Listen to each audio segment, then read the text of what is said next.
glory this year. Manu Gonzalez is still at the summit of the standings, despite the fact that he had that hold radiator last time out in Spielberg, which saw him at DNF. That means the gap between the two Spaniards at the top of the championship was down to 19 points between Gonzalez and Cadet. Gonzalez is on the front row of the grid for this 22-lap Moto2 battle here at Balaton. Ahead of him, though, most crucially, starting from pole position, is one of his main championship rivals, Diogo Moreira, who really did reignite his championship challenge with that brilliant victory that last time out in Spielberg.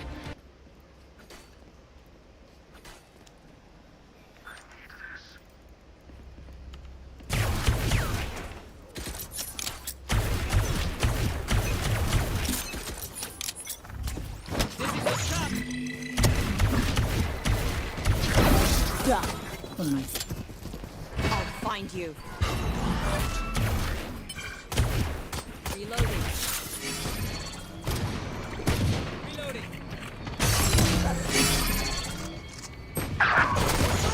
Reloading. I have them. Spike. Last player standing. I have the spike. Spike down A.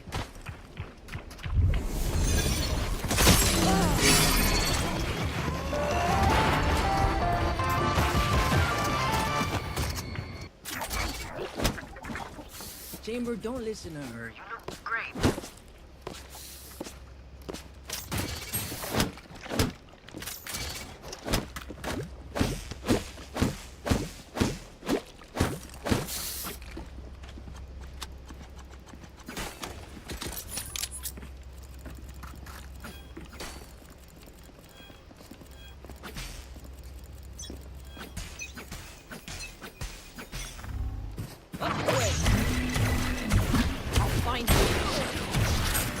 Spike down A. Spike, not the spike. I have the spike.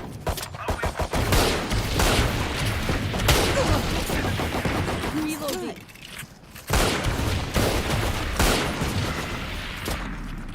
There.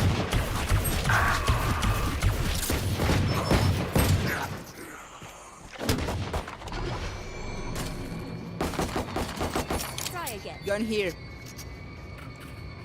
Omen is very low. Don't Reloading. Last player I standing. have the spike.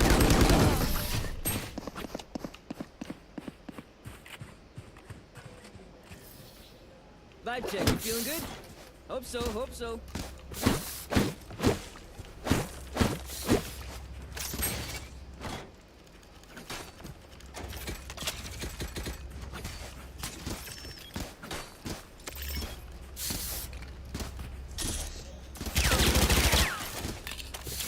Let's play slow. Time to work.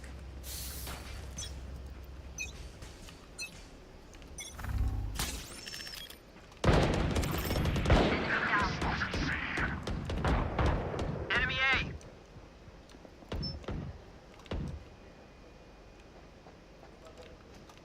Sigo. Plant the spike. Plant the spike.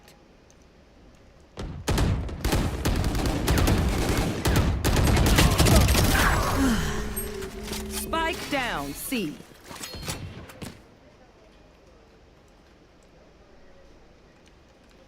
Two C long. Gecko and all three C long. Last player standing. Yep.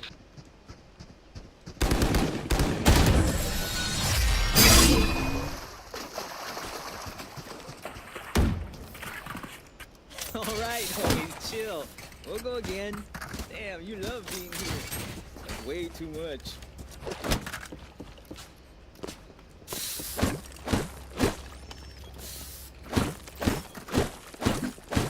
No.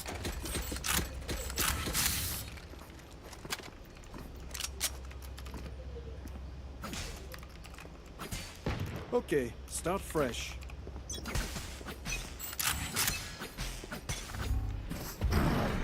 It's you and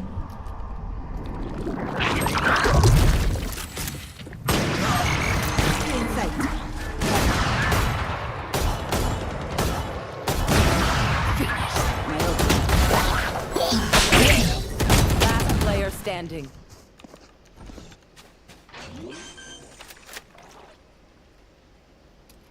Spike's ticking. Thanks, little man. Rash is ready. One enemy Gotcha. remaining. Blow him up, Mosh. Dizzy's up. Everybody's here. It's all you, little homie. Rash got a hit. Let's go. Bien hecho, Gecko. Ustedes también, chiquititos.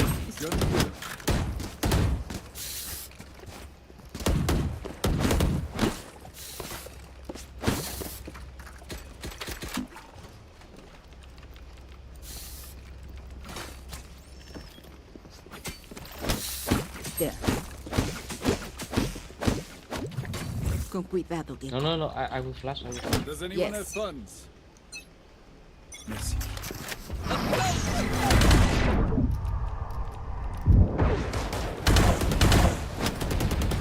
I'm gonna take it back. Mark one.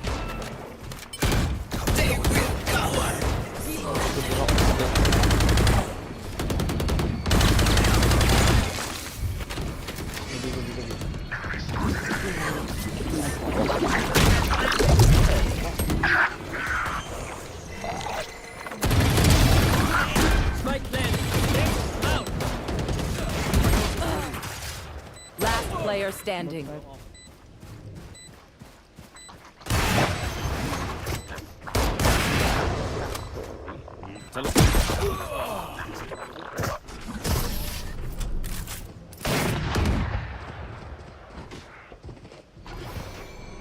Walk up, man.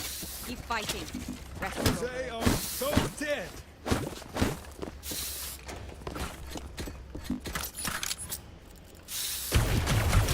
Yes.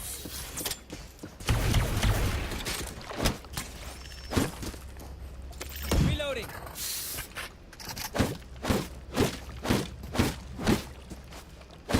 Let's play slow.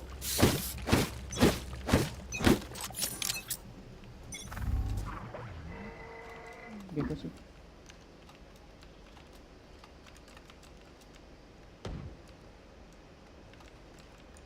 Smoke. There. Wingman's gonna plant spike.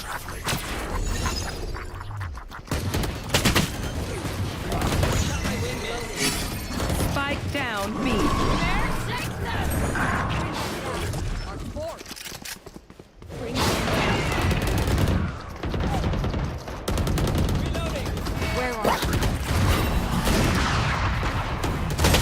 Last player standing.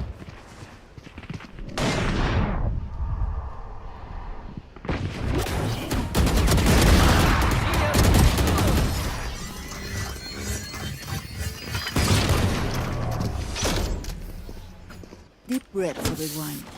Your hearts are pounding.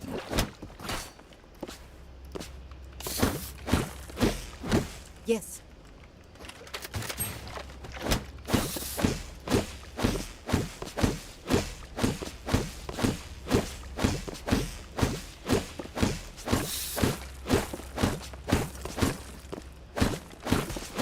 Stay focused.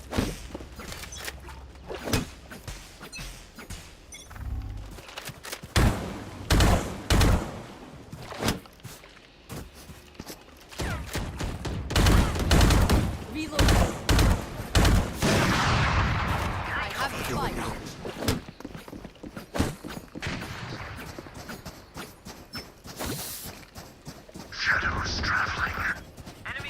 Gonna hear. Go see, careful. I'll find you. Reloading.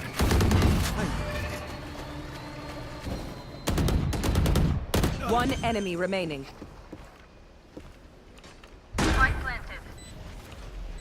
There. Up your way. Reloading. Get out of my way! Karen, baby. Get him, buddy. Right there. Stealing sight. Enemy C.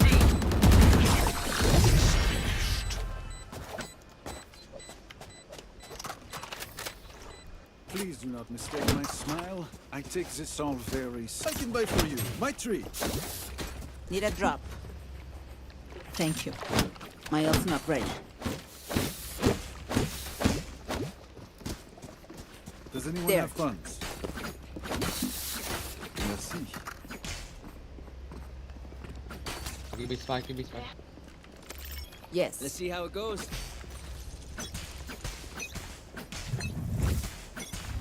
Still in sight.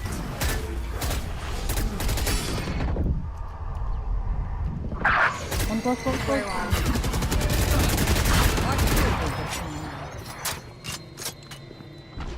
Going. Reloading.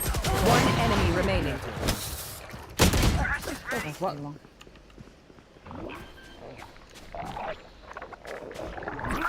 Spike's ticking. Thanks, little man.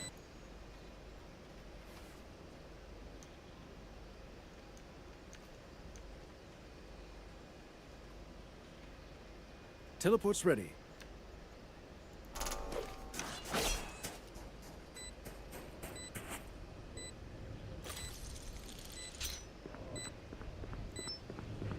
Here.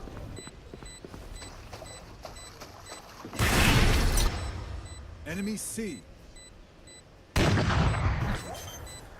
Saw you, Mosh. I'm sorry, we could not work out our differences.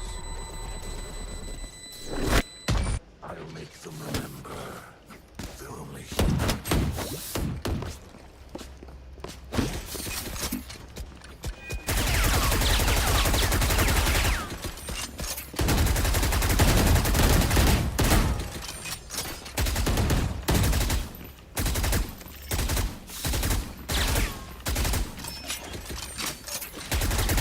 Their fears betray them. You want to play? Let's play. Current target. Still in sight.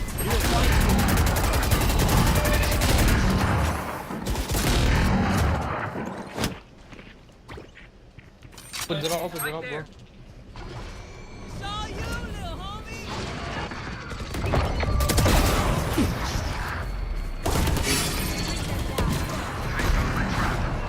Somebody up. One enemy remaining. Somebody out. Flawless. That was perfect. The symphony of death. Don't worry, you get used to it.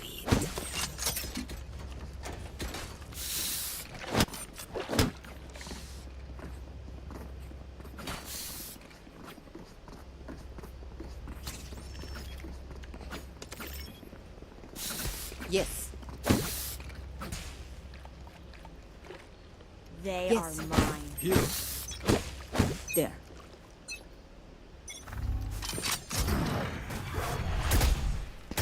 Where are going out? Mark one.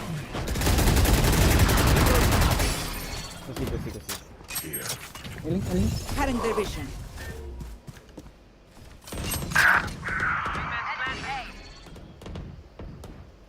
Oh yeah, monster on the loose. It's you and me.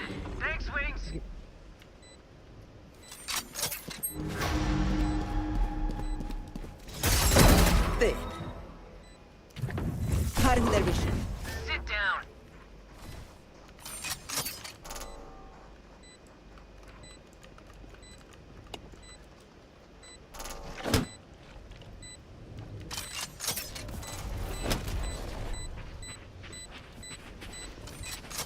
Bang. Last player standing.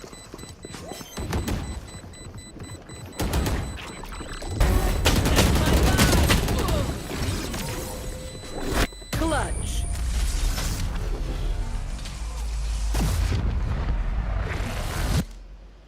Look your enemy in the eye. It helps with accuracy.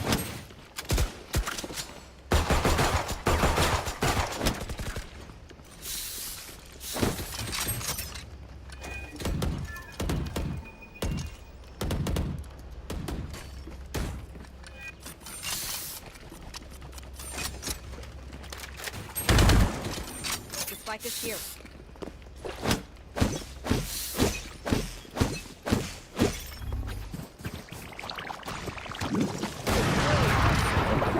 Still inside. Adios. They will cower!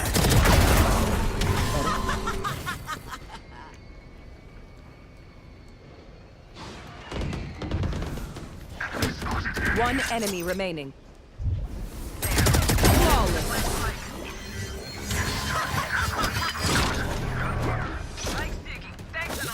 Last round before the switch. They are so dead. Yes.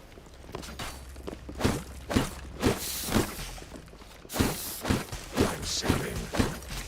I'm saving. What do you need?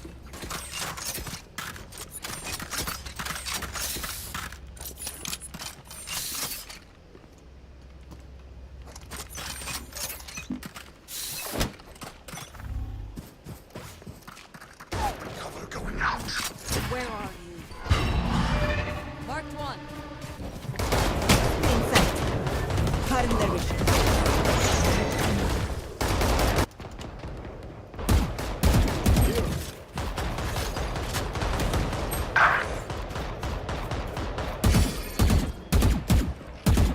Enemy A.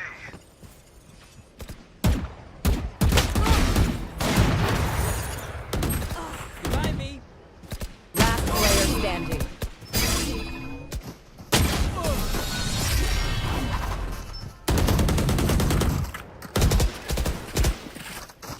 Switching sides. Hola.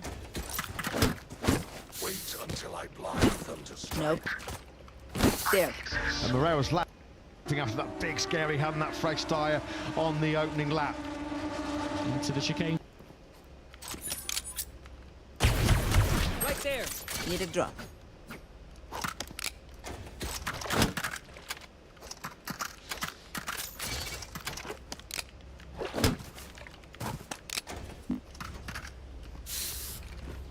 There. One shot. For you, hermanita.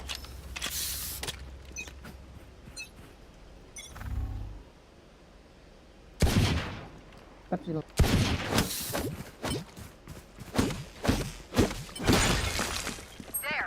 Fight time, bro.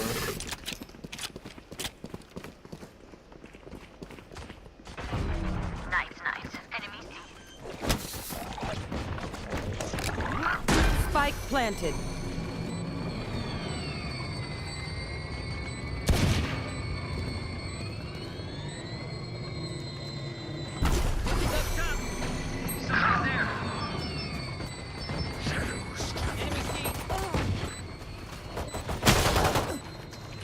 Last player standing.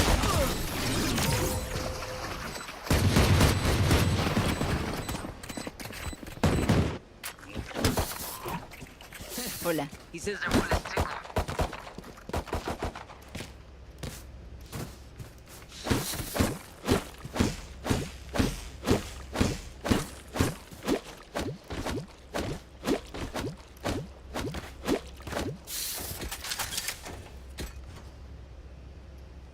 There. I'm gonna save. Save. Yes.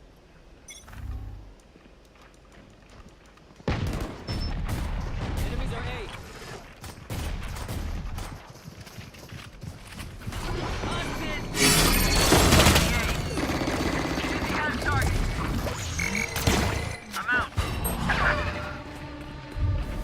Marked one. Spike planted. One enemy remaining. Last player standing. Nice.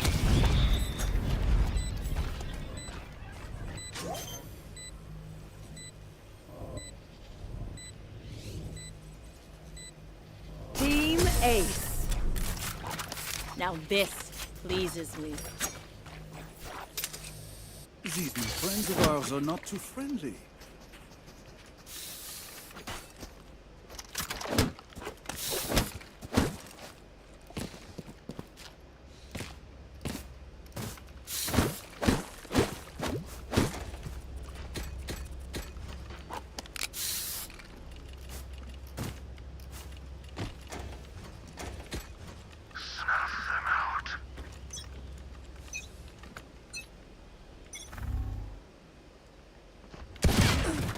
fuck?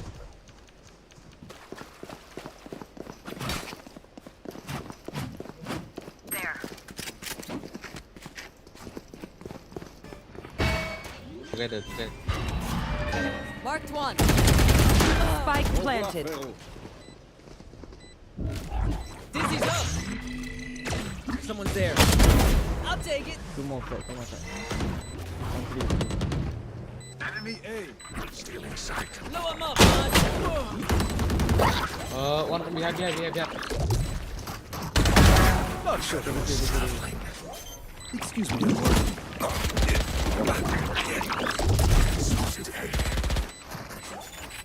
One enemy remaining. That's 3. Last player standing. Clutch.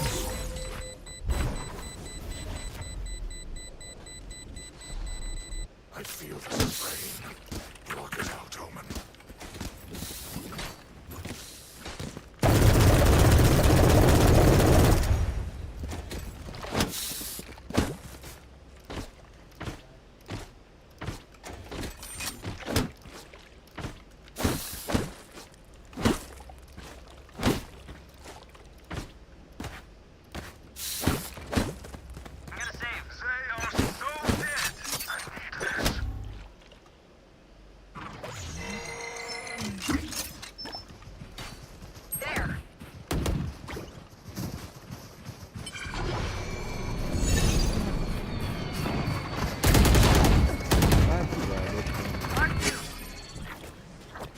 Saw you, Mosh.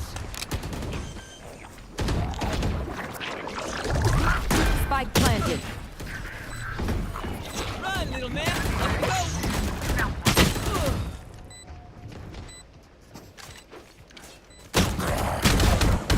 Let's go. Last player standing.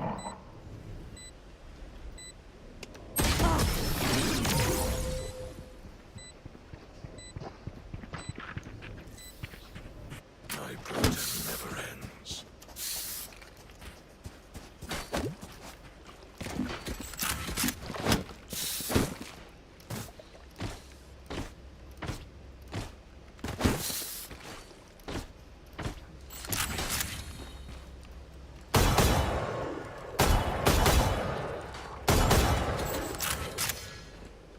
Ándale.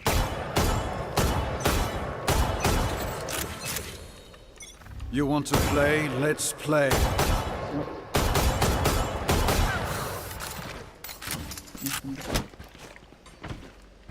Oh yeah! Monster on the loose! Come back. My ult's ready. It's you and me!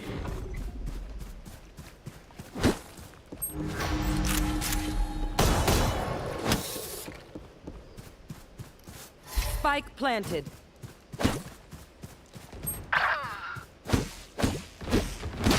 Last Want player more? standing. Here's more!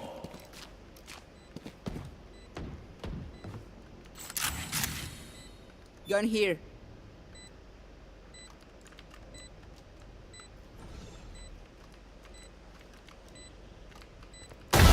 Adios. Still in sight.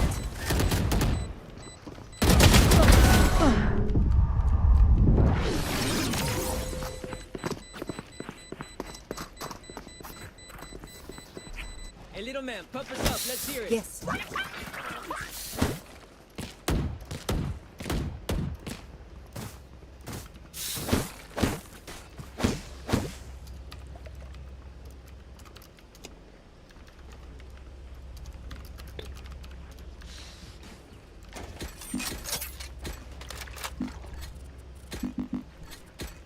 Hold it down.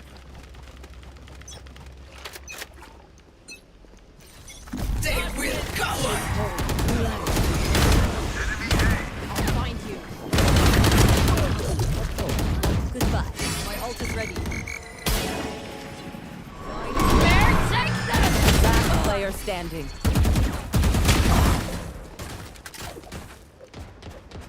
Go smoke.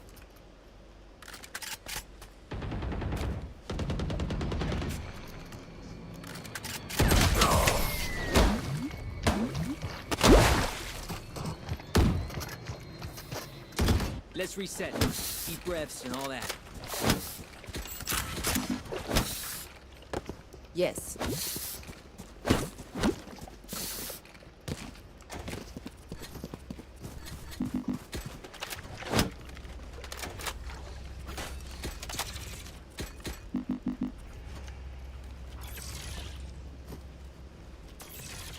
Where are they? Let's hold position. No.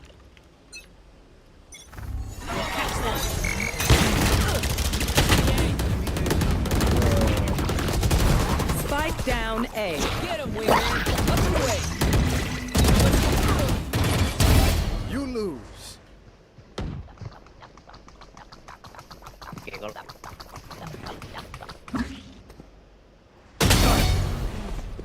One enemy remaining. Last player standing.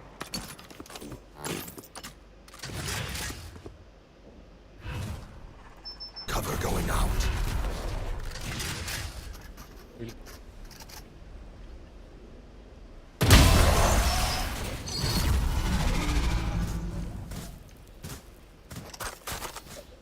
They have courage, but no one is me. Need a drop.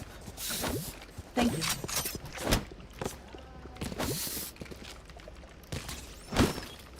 We've got this.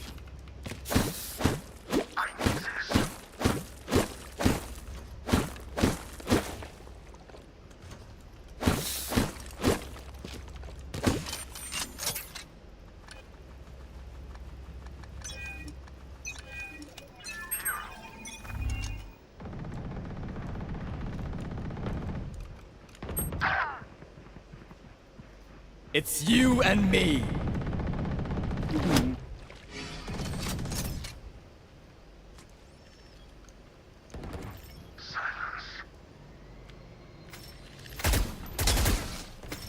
Spike planted.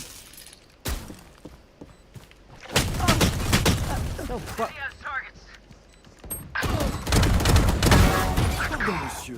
My ult. 3.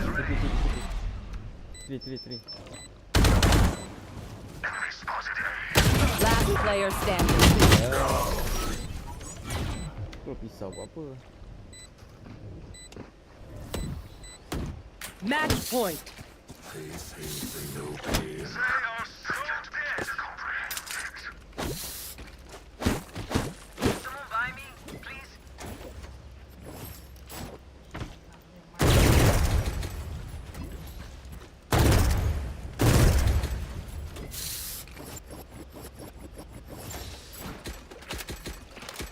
It begins.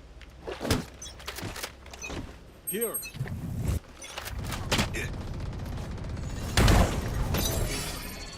Can't use that.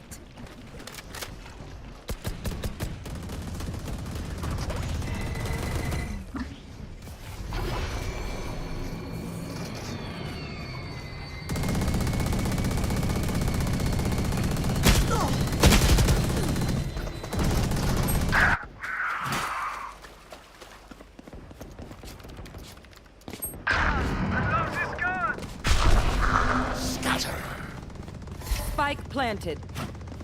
Get out of my way! Teleport's ready. Last player standing. In we come then. This is turn Between Moreira and Gonzalez. A gap there now of almost 1.3 seconds. Back to Dixon. One enemy top five remaining. in terms of pace. They all did 141.4s last time round. So Quacktax is the one who's starting to This drop is up away a top. little bit. 41.7 for him last time defusing. round. He's got Alonso right behind him, and Alonso knows that he has to get past his fellow really quickly because the top six is starting to Attackers move away win. from him now. Tony Arbolino outside the points at the moment in 16th, has just done his personal best lap of the race, a 141.570, which is a pace that's not far shy of the top six right now, is it? So just once again, another real bang average qualifying performance. Marbolino is really hurting him on a Sunday. Started 22nd, but he is working his way back to point scoring contention. Gonzalez is good through that right hand of turn 8, fast old corner. You just need to ask Pedro Acosta to know how fast that corner potentially can be, and that's where he's able to gain a few meters on Moreira. We saw him already shaping up a lap or two ago for a move into turn 9. That looks like his his best shot here. This is what we like to see. Two hungry, top young talents going toe-to-toe, fighting for the World Championship, not just fighting for this victory here in Balaton Park are Moreira and Gonzalez. Further back, you do wonder how much longer Dixon might be able to resist this pressure that has been building for the last 4 or 5 laps. Now, Connect, who has been bringing Via along for the ride as well. This is brilliant by the number 95. He too firmly in the hunt for what would be a stunning maiden podium in Moto 2. The top two exchange 141.1s. They are pulling away quickly now from Dixon, who did a 42.1. He had a poor lap in terms of his general pace, Dixon, and that's why you could see that huge queue up behind him. Dixon was slower than Canet, Via, Huertas, Alonso, and his teammate Salach, who did his personal best last time around. So a large queue starting to build up behind the third place Boscoscuro. Yeah, you do feel that Dixon's podium hopes might be slipping through his grasp in the next 2 or 3 laps or so. Moreira and Gonzalez braking heavy into turn 5 we go. And look at Moreira. Gonzalez having a real close look here, isn't he, at Moreira. He'll be working out, calculating, understanding the strengths and weaknesses of the Brazilian ahead of him on track. Again through 8, he closed in on the way out of the corner, but that turn 9, 10 chicane just comes at you a little too quickly for Gonzalez is likely. He can't really get any slipstream and get in a position to launch one up the inside. Had this been the final lap, rather than the final lap of the first half of this Grand Prix, maybe Gonzalez might have launched a move. Moreira already being told by his Italtrans Racing team, mapping 2. Match That's found. going to be all about maybe just a bit of tyre conservation, tyre management from Moreira, as we mentioned.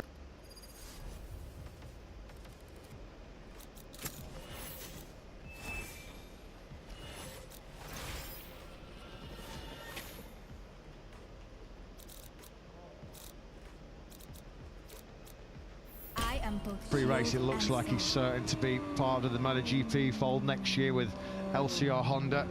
Got to give a massive shout out to Dixon. He is standing firm under that big pressure from Canet and Via. The Spaniard and the Netherlands rider have just not been able to find a way through on the 29-year-old. Alonso has now got through on Huertas for 6th place, and he's soon going to be joining that, what is currently a 3-way battle for the final podium position. It will soon be a 4-way battle. Alonso, even with the overtake on Huertas, was 0.3 quicker than Dixon up in 3rd.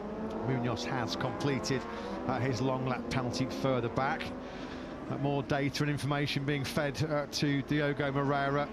They're just telling him at 11 laps remaining, it could be 11 laps where he's going to have to do some serious defending, possibly some attacking as well here, because he can't shake off Gonzalez, who at the moment has just been keeping that gap hovering just over a couple of tenths of a second. Dixon is responding as well, to his credit, in that fight for 3rd place. He's got himself sort of stabilised around the mid-141s, and on that last lap actually Dixon was slightly quicker than both Canet and Via.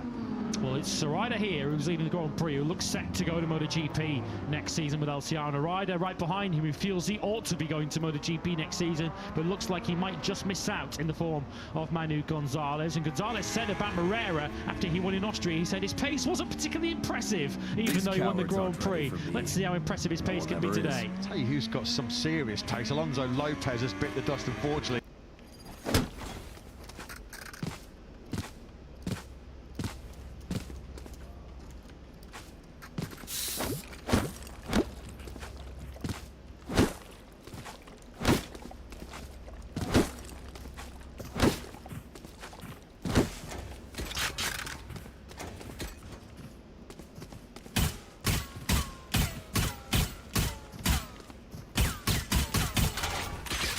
Bro, go through.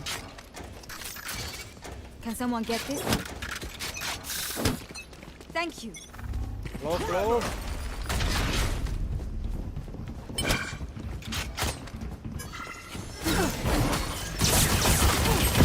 Stand down.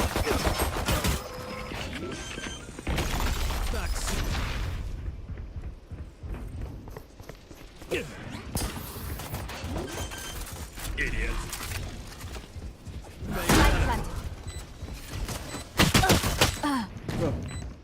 Last player standing. drop in a smoke.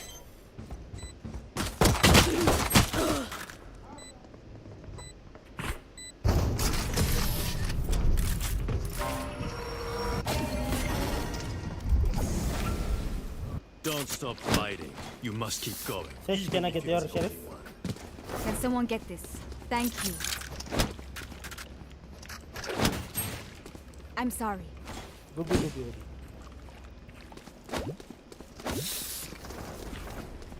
Here.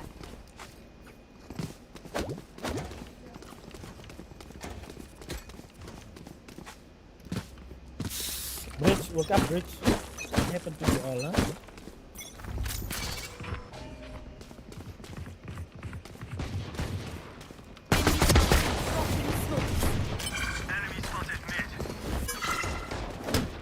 Dead. Enemy spotted mid. Spike carrier killed.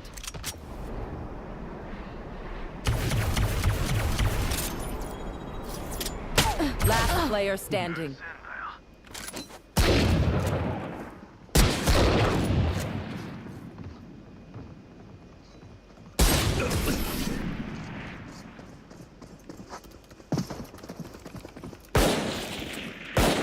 Okay, we know the drill. Stick to your roles and we'll crush it.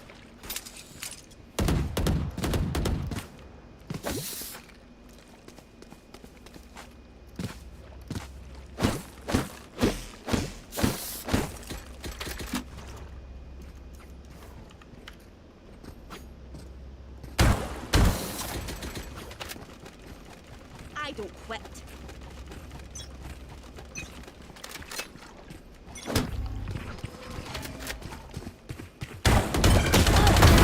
Enemy spot up in sight. Don't peek in. Barrier here. Light planted. Hawk flank.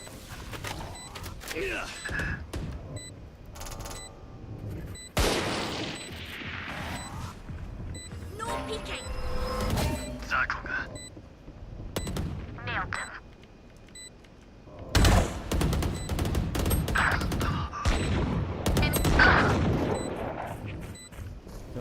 One tower, one in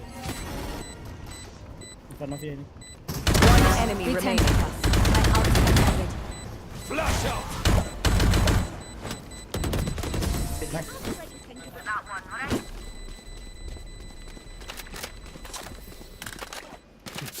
The luck run out. Set. Yes. Here.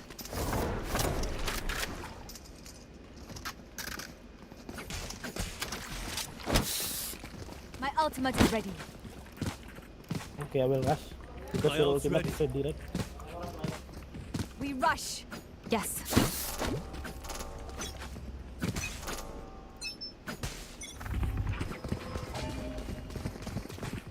I'll handle this. Enemy Cutting through. block inside. Barrier created.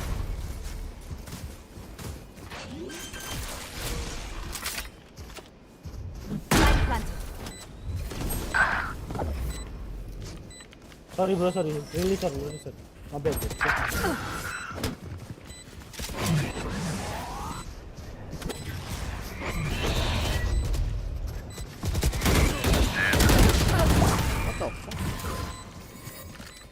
Last player standing. That's you.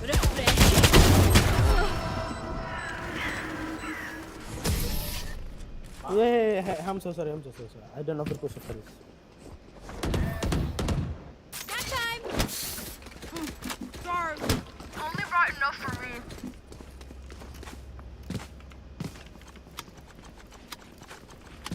Sage, Vandal. Can someone get this? Thank you.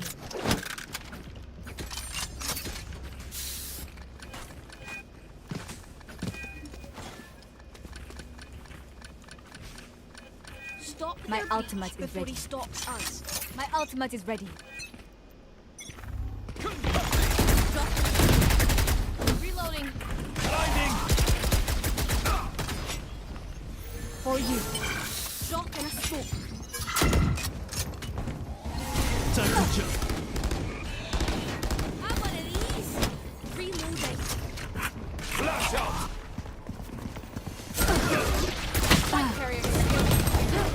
Spike down. Last player standing.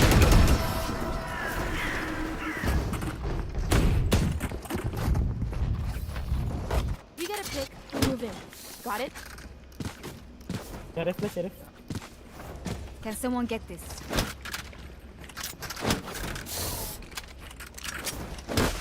Reloading.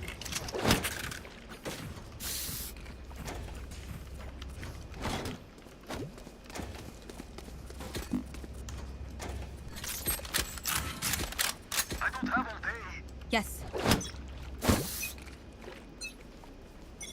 The hunt begins.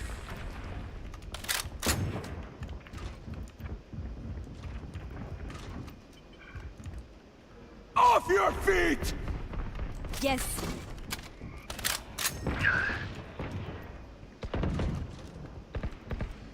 Right Over here. here. Enemy spotted A. Our spike is down. Spike down A. Last player standing.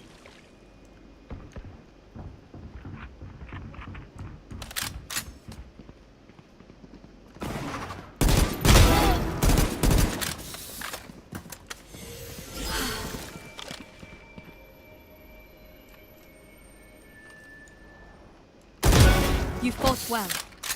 Revive me. And win.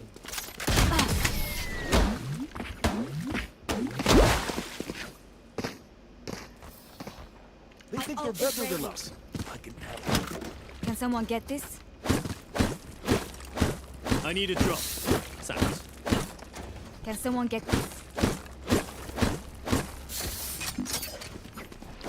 Default. Take 'em.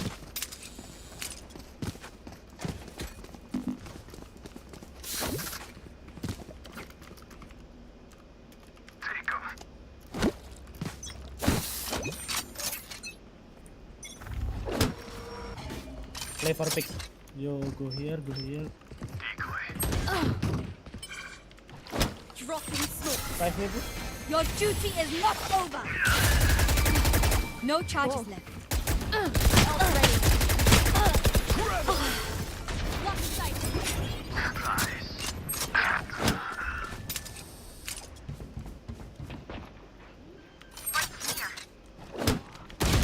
What the? Reloading. Blank. Default. Hold. Smoke. Over. One heaven. Window. Right here. Right there.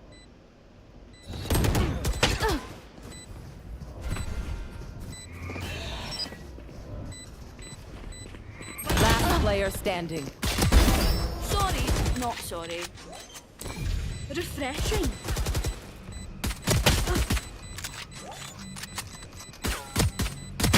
One enemy remaining. Clutch.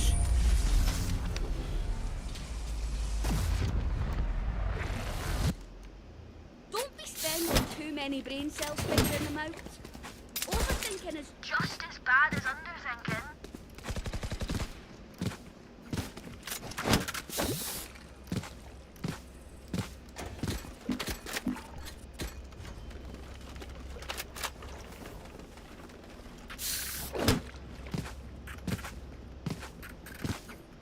I'll cut through.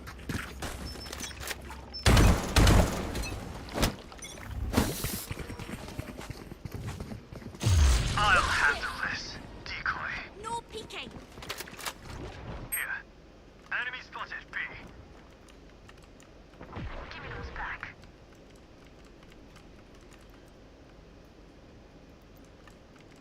Spike planted. One mid. Here.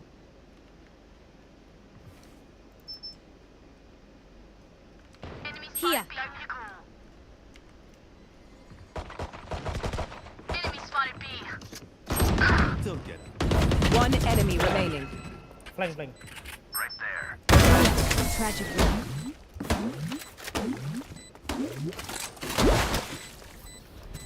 Just swapping in new fusion cells.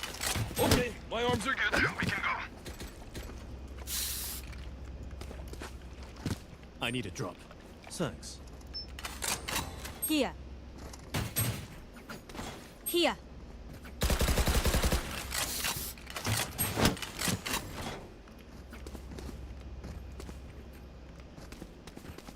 Hitting when they're not looking.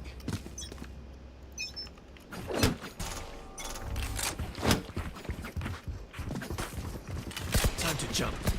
Equally.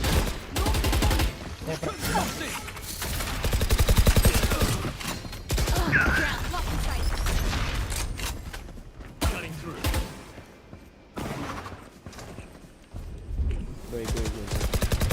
I shot somebody. Reloading.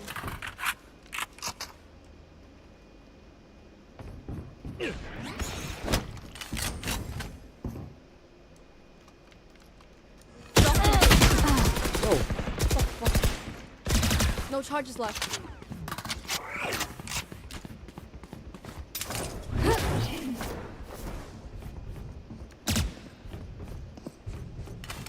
Plant the spike.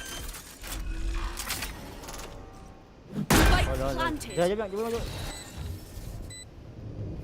No peeking. Watching here. Here. Right here. One enemy remaining.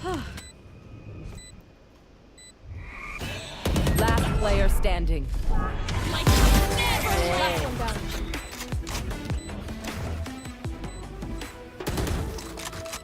Watch out for Breach's impact. It's hard to move after that. Need a drop. Thanks. Yuru. I need a drop. Thanks.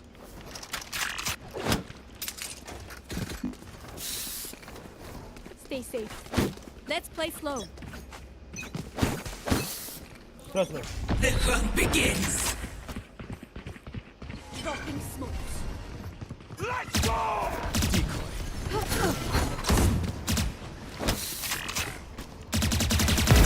Eliminate.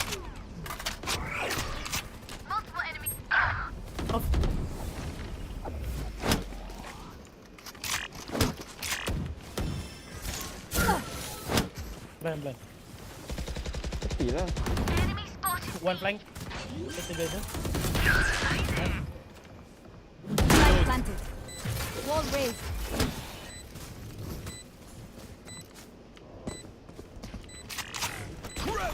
You want One to fight enemy it? remaining. Tower. Here for you. Blinding! Fire. Now get out. Pick something nice to kill them with. It's the least we can do. Yes, under this. Can someone get this? Thank you.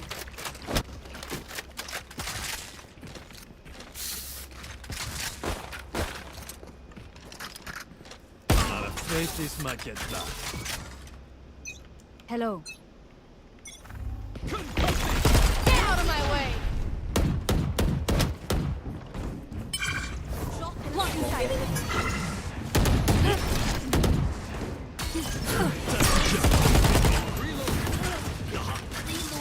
Fall back. Healing you. Fall back. Fake teleport.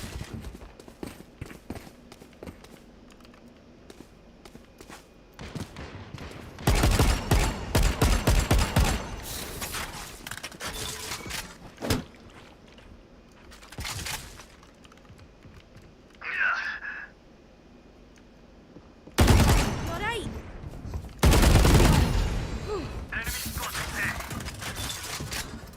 Drop in a smoke. Wall raised. One enemy remaining.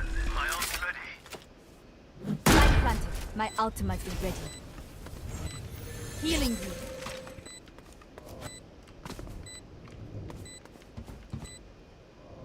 Reloading.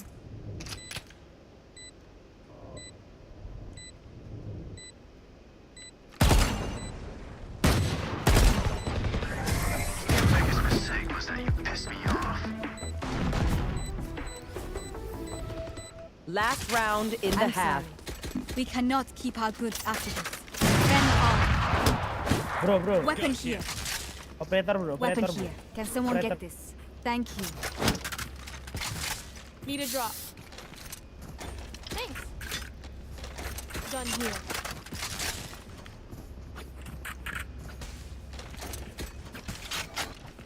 Keep up. We rush. My ultimate is ready.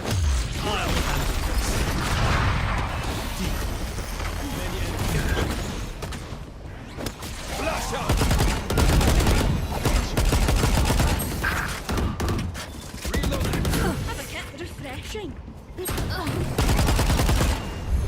Your duty is not over. Cool. Barrier created. Jet one hit. Light planted. Enemy spotted A. Enemy spotted. Hey, reloading. Blinding.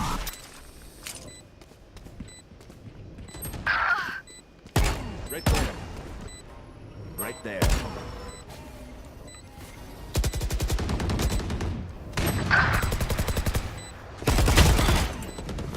Very low. 137. Last player standing. One enemy remaining. Nice, bro. This. Switching sides. Race it to the spike site.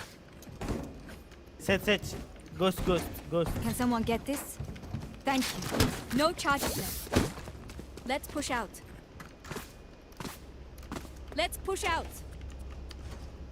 Let's push out.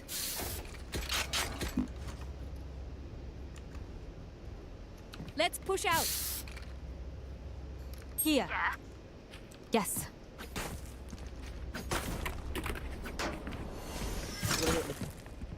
Holding position.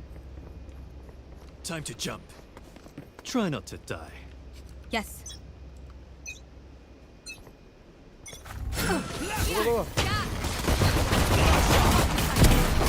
Spike down A.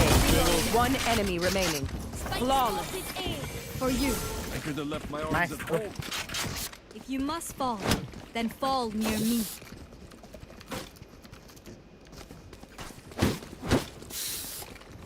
Here. Fuck. Bro, can I get Guardian? Can someone get this? Thank you. Where, bro? Here. Let's push cutting out. through. Together. Decoy. Here. I will go up. Here. Blocking sight. Enemy killed. One mid, jet mid.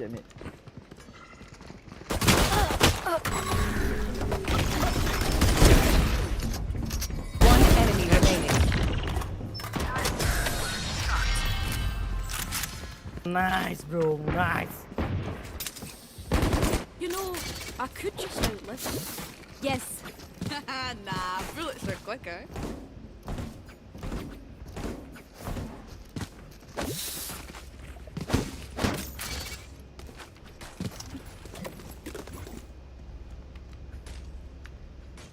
Here.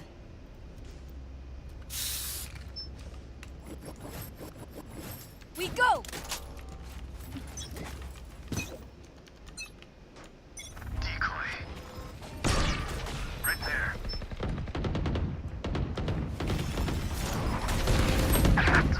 Barrier created.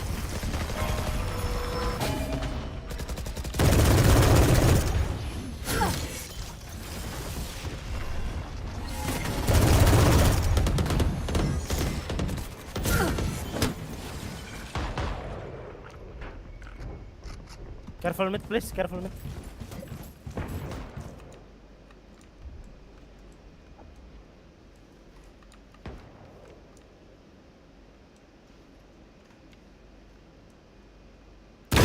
Jets grounded. They rotate. Right there. Yeah, I will go B. Gun here.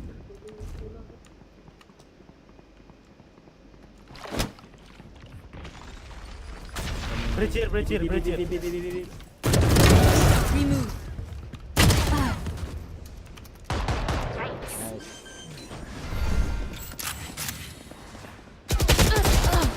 30 seconds left. One enemy remaining. Have one of these. Last player standing. Low.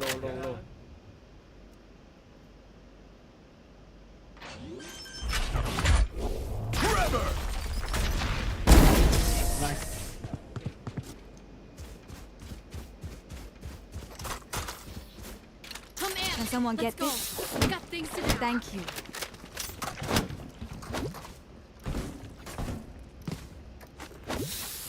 I'm sorry.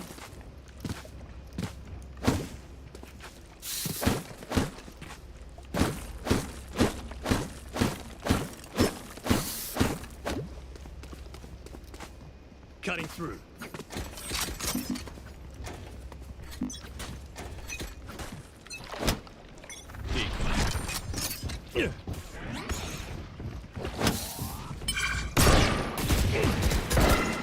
Enemies in attacker spot.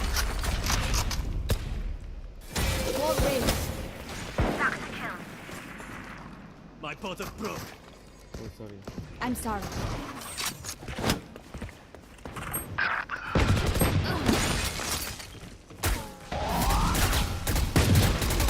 That's 3.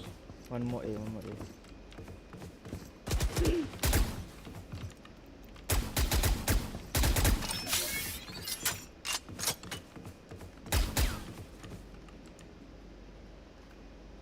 Tunggu. Siapa tunggu? Let's play slow. One enemy My remaining. ultimate is ready. Revive me. Me. Don't. Win. Concussing. Spike planted.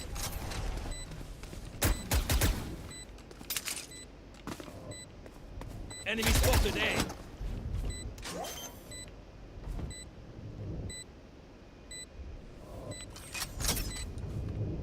Change of plans.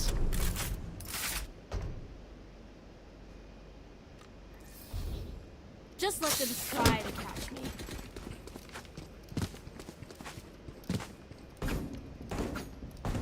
I need a drop.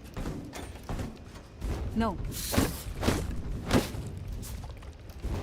Bridge.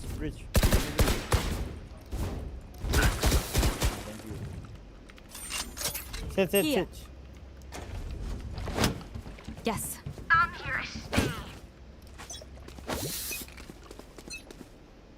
Decoy. Right there. Need backup.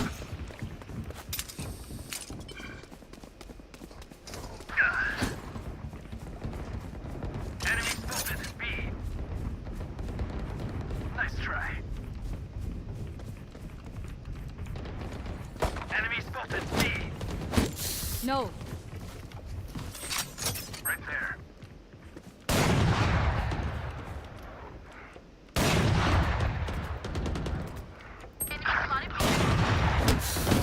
Sage, please. Here.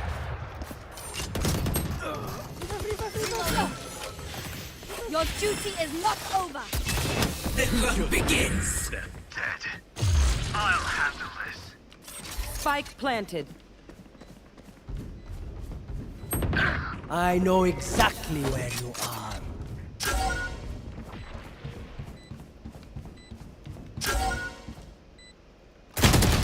Last player standing.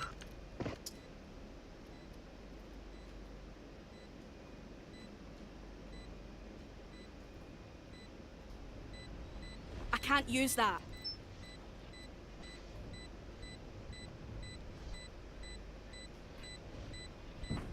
Safe.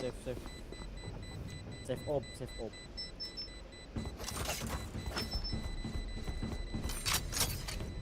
Op if you can. My OP, please. Time to take these arms for a spin. I'm pushing out.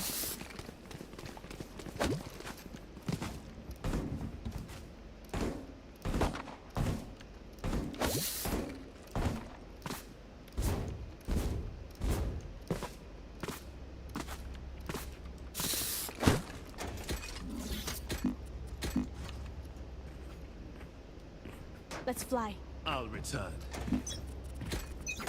Flash, flash, flash. Eat.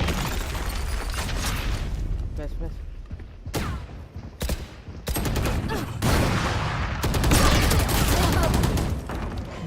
Multiple enemies mid. No peeking.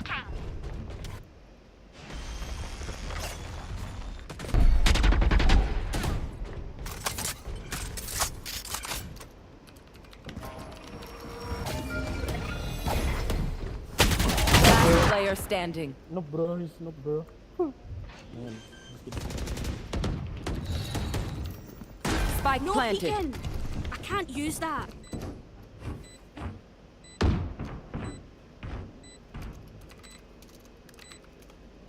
Flawless.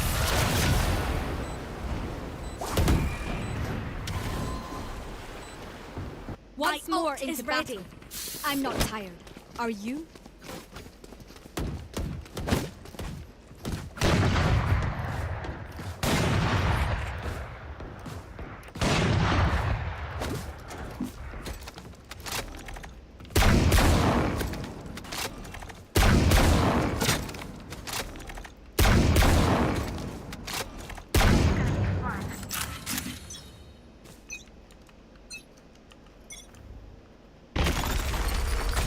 Right there. Trevor! Off your feet!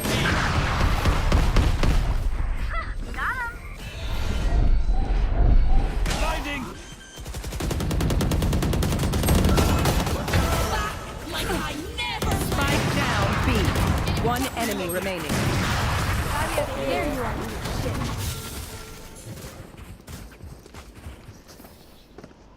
Match point. Let's clean up. We're done here. No.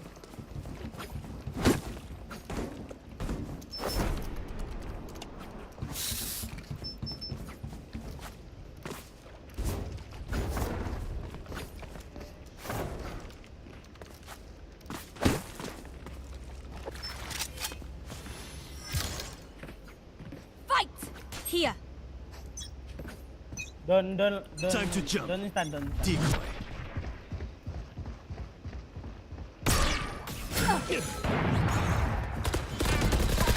Enemy attack is close. Spike down A. Here we go.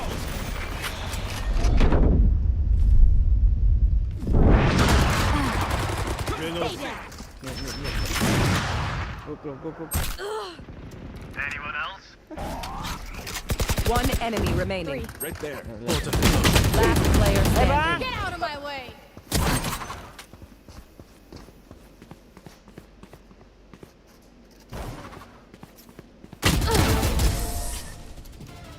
Defenders win. Was that Is supposed to be a Salach fight? in 8. 141.195 on the last lap from Salach, the Czech rider. That was 6/10 faster than Moreira and Gonzalez, who we're looking at on screens right now. Salach said pre-weekend the nature, the characteristics of the track really suited his stop-and-go riding style. I'm coming for a trophy. It might be a little bit late, but he's got some serious mid-race pace, has Salach. And he's chasing down Huertas for that 7th place. Alonso sets his personal best. Now he's clear of Huertas at 41.2 as he closes in still further on that battle for the final podium position. That looks like it's been a real big get-off for Alonso Lopez. Oh, it was. That was nasty. Oh, horrible. Look, we can see, look how many barrel rolls he has going through the gravel trap. You know it's a big one when a rider is walking away and they've lost their visor.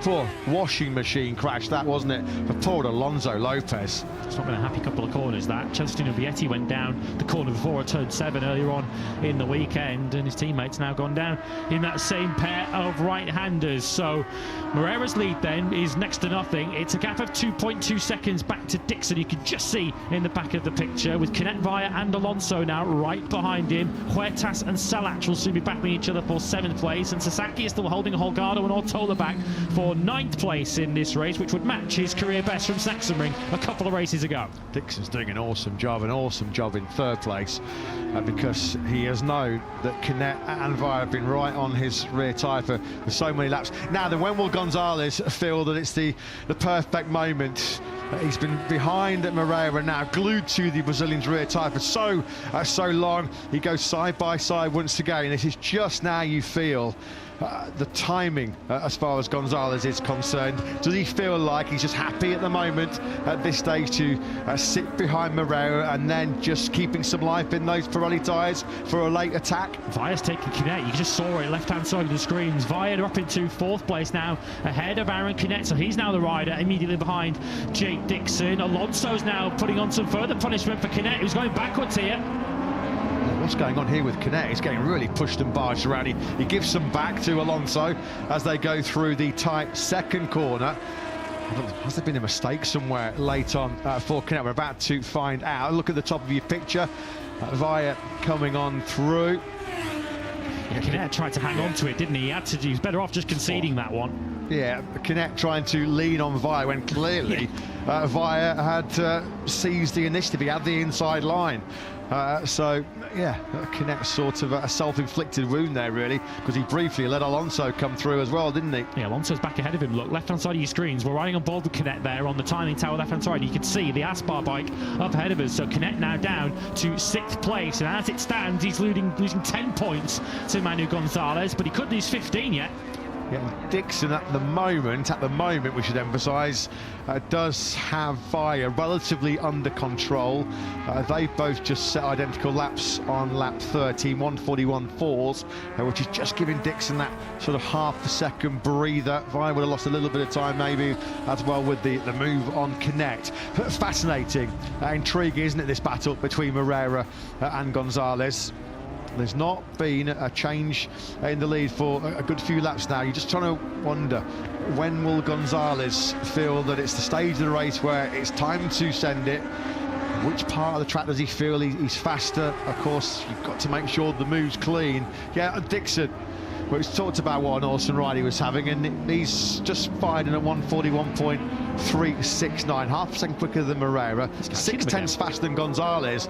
He's not out of contention. If this kind of swinging lap time continues, Dixon is going to be creeping his way back into victory contention. Yeah, I'd love to know what's going on with Moreira here. Is he just doing a pace that he's comfortable and happy with, knowing that overtaking is so difficult, or is he starting to struggle a little bit? Maybe it's the latter, because Gonzalez pulls up alongside. He squeezes Moreira over to the outside of the racetrack. This lead is mine, he says. The World Championship leader hits the front. Moreira, what have you got? So Manu Gonzalez has decided to pick his way through. On the brakes then into turn 5. Gonzalez hits the front. This could be really big, really significant in terms of the World Championship. We haven't seen Gonzalez on the top step of the podium since the Italian Grand Prix in Mugello 5 Grand Prix ago. And that's a drought by his 2025 standards, but he's at the front now here in Hungary. Yeah, only one win in the last 7 for Manu Gonzalez, and Dixon's taking more time out of them on this lap. Through the second sector, Dixon's only 1.1 behind Moreira. He started the lap 1.6 seconds behind him. Look, you can see from the overhead shot, the chase group, they're well and truly chasing. Yeah, and that's the vital thing. Dixon's pace is being matched as well by the likes of Via, Alonso, Canet and co. So they're all getting sucked back towards this podium battle as well. So Gonzalez then has posed the big question to Diogo Moreira. I'm going to lead. What have you got? Can you run my pace now then? Was Gonzalez just having to keep his powder dry and make sure he was managing the tyres, keep some life in the Pirellis for this late attack? Well, we are about to find out. Lap 16 underway of 22. Gonzalez over the line led by just over 3/10. Moreira's back at the 42s now. Of course, that did include a moment where he was passed into turn 5, which wouldn't have helped him go any quicker, but he could have some big problems here, yeah, Moreira. If he continues to lap at that sort of pace, he might be struggling to hold on to second place, never mind chasing down Gonzalez. And with Canet now back in 6th place, is this potentially a decisive, seismic day in the Moto2 World Championship battle? Is this the day that Manu Gonzalez truly seizes control of it? Canet's really struggling for form of late, isn't it? There's only been the one win for Canet in opening 13 Grand Prix. He's certainly not going to be winning today, as he's been podiumless in the last 3. It's not really championship winning form, isn't it, right now, as far as the 44 is concerned. This could be a real statement victory as far as Gonzalez is concerned. Of course, the DNF last weekend in Austria, courtesy of that unlucky hold radiator. He was punished big time by Moreira's victory, but you feel that this would be Gonzalez just wrestling back a little bit of that momentum if he's able to hold on for the win here today. Ethan Guevara has pitted and retired, by the way. I suspect the pain just way too much for Ethan Guevara. He's now retired from this Grand Prix. We're looking at another former Aspar Moto3 world champion in David Alonso, who said he got the desire to get a little bit ahead of him last weekend when he was chasing after victory in Austria. If he stays patient here, he might yet still be rewarded with a place on the podium. Further down, Van den Gorburg, who started an excellent second. He's been going the wrong way as Alonso on the 80 bike has just set a 1:40.964, and now he's got through quickly on his former Moto3 foe Via. And now this is Alonso charging towards the podium here. This has been sensational pace. He did this, didn't he, last time out in Spielberg, and then got a little bit carried away, got a little bit impatient.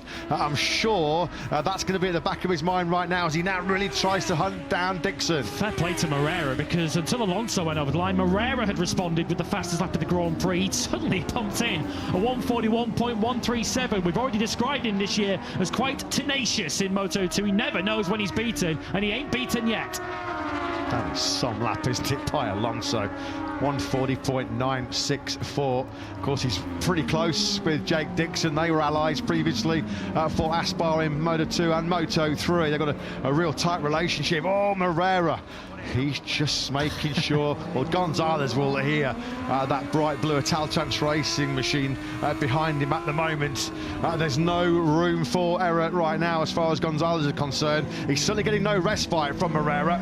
The value of track position around this kind of circuit is so important. Gonzalez, I think, will be much happier being where he is now than following Moreira. You've got the track position. It's up to Moreira now to force the issue, to find a way back through into the lead of this Grand Prix. And he's got, when we come across the line now in a corner's time, 5 more laps to find a way back through on Manu Gonzalez. Hard to believe with Dixon's performance so far in this Grand Prix that he was 20th on the grid and 20th at the checkered flag 7 days ago in Spielberg, in what was arguably one of the toughest Grand Prix of his entire career. He has been quickly transformed.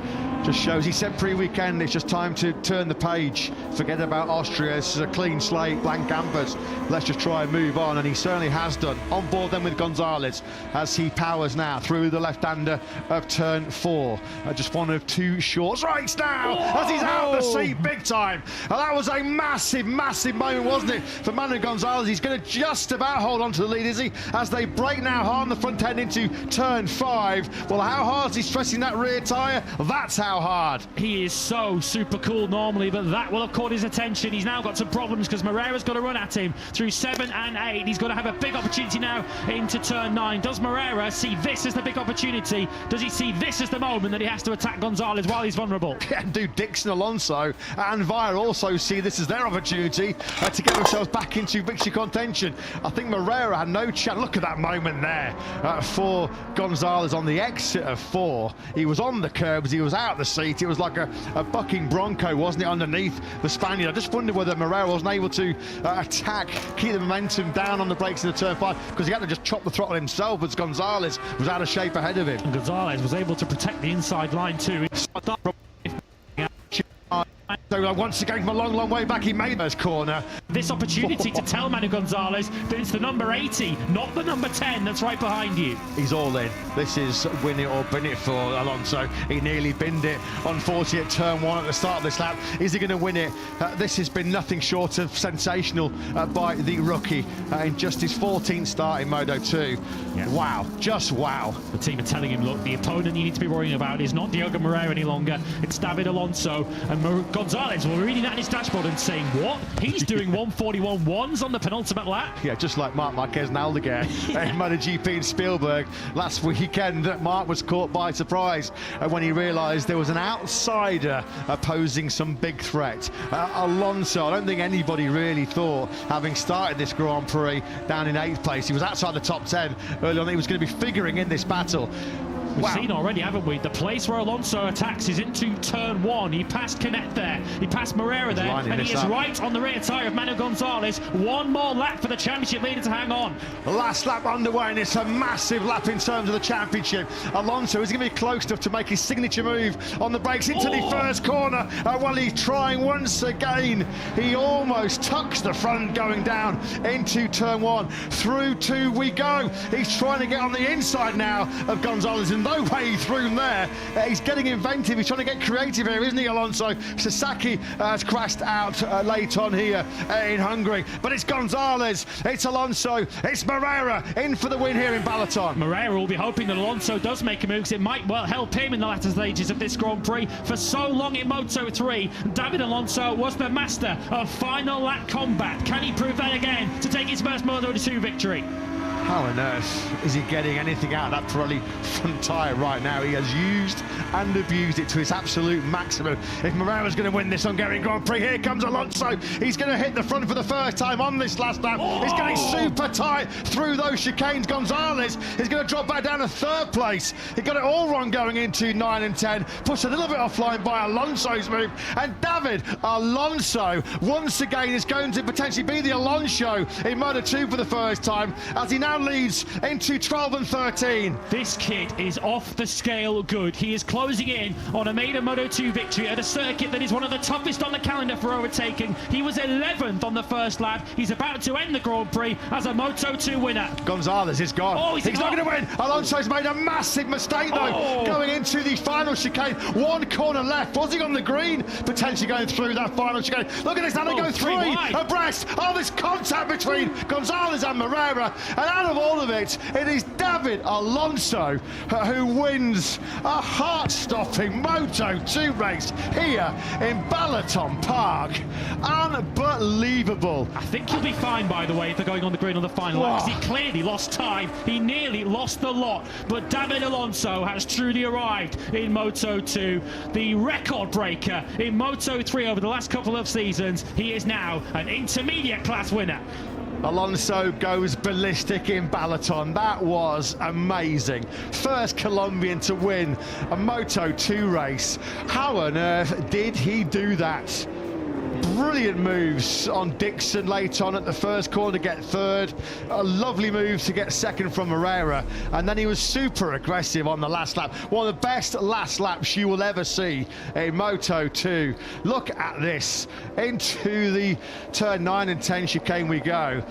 Oh, look, Gonzalez on the inside curve lost all of his exit momentum. That allowed Moreira to charge back on through.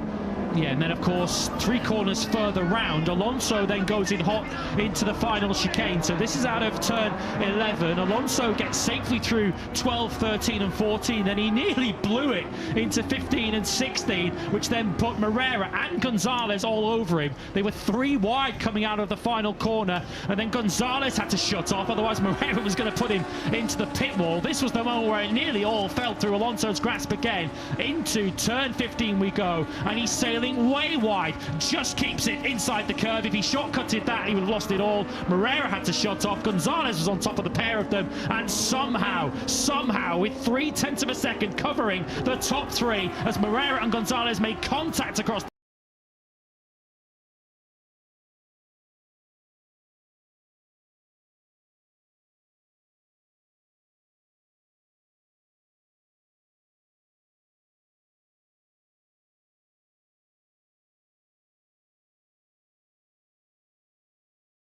The course race in front of his home crowd. I remember for years and years and years when he was really in his prime, in his pomp, the Hungarian fans used to go in their tens of thousands to the Czech Grand Prix in Brno. There's probably at one stage more Hungarian fans in Brno than there were Czech fans.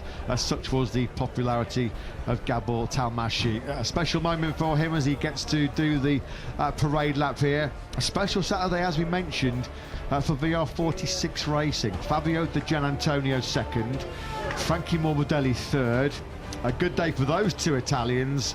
A dreadful day once again for another high-profile Italian, Pecco Bagnaia. You can't sugarcoat it. A dreadful weekend all round for the 28-year-old on the factory Ducati, who limped home at the checker flag at the end of that 13-lap sprint. 13th place, almost 15 seconds behind his teammate Marc Marquez. I'm sure they're going to run with that the sort of radical new setup on the GP25 once again this afternoon. But Bagnaia in a lot of bother, Lewis. And it feels like Bagnaia is quite keen to see the back of Balaton Park, although he is certainly not going to give up. That is just not in his nature. But it was another tough moment for him this morning. He didn't look too happy either in the morning warm-up session. This was the battle between the VR46 Ducatis yesterday over second and third, and Gianantonio winning that early arm wrestle on the first lap of the sprint, and that was a crucial battle really, because that secured him second place. Morbidelli accepting in the end that he didn't have the pace to go with either his teammate nor Marc Marquez over the 13-lap distance, but a 2-3 nonetheless for VR46, and each of them taking their second sprint podiums of the season. Yeah, and that will be a big fillip as far as the Gianantonio is concerned, because the 26-year-old has struggled for form of late, particularly on Sundays. At DNF, when he was second and very well placed, of course, in the German Grand Prix at the Sachsenring pre-summer break. A real average return to form, or return to action after our holidays in Bordeaux when he was 16th, and then of course he was out of contention with a barbecue exit with a big spectacular engine failure in Spielberg. So no points in the last 3 Grand Prix for Digia. No points in the sprint yesterday for Bagnaia, and this was adding to his woes in this morning's warm-up session. He'd already had his number 1 bike go kaput with a gearbox issue. This was on his second bike when he botched the practice start, and it's all just starting to boil to the surface, isn't it? That anger and frustration, which he's normally so adept at hiding, so good at masking. Well, you just get a sense there he's not a rider that sort of tends to lose his cool publicly, but yeah, these seemingly endless list of problems look like they are starting to get on top of Bagnaia. Yeah, fist nearly went through the screen of his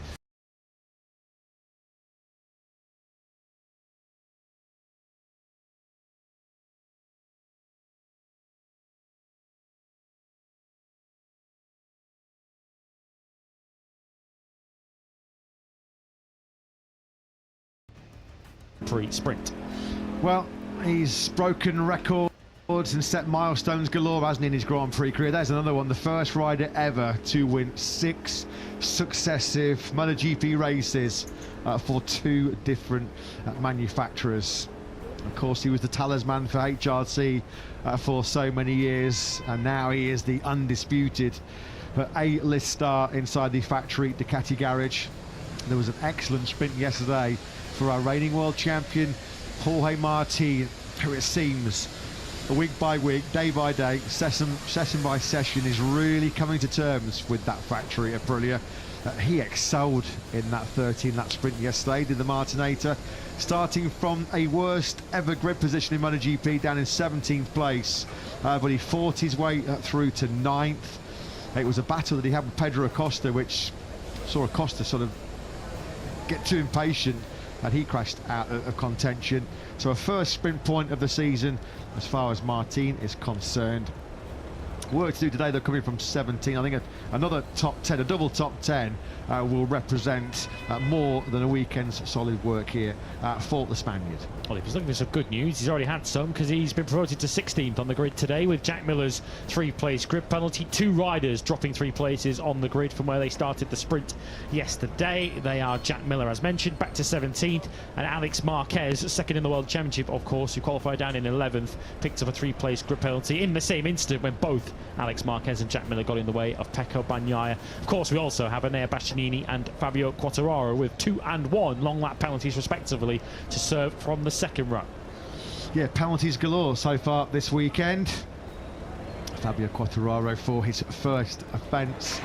Nobody needs to tell Fabio that he got it all wrong on the inside run down to that tight first corner. Dangerous situation on the opening lap. First defence. The outcome will be a long lap penalty trip for Fabio in this Grand Prix. There he is on the left-hand side of your picture.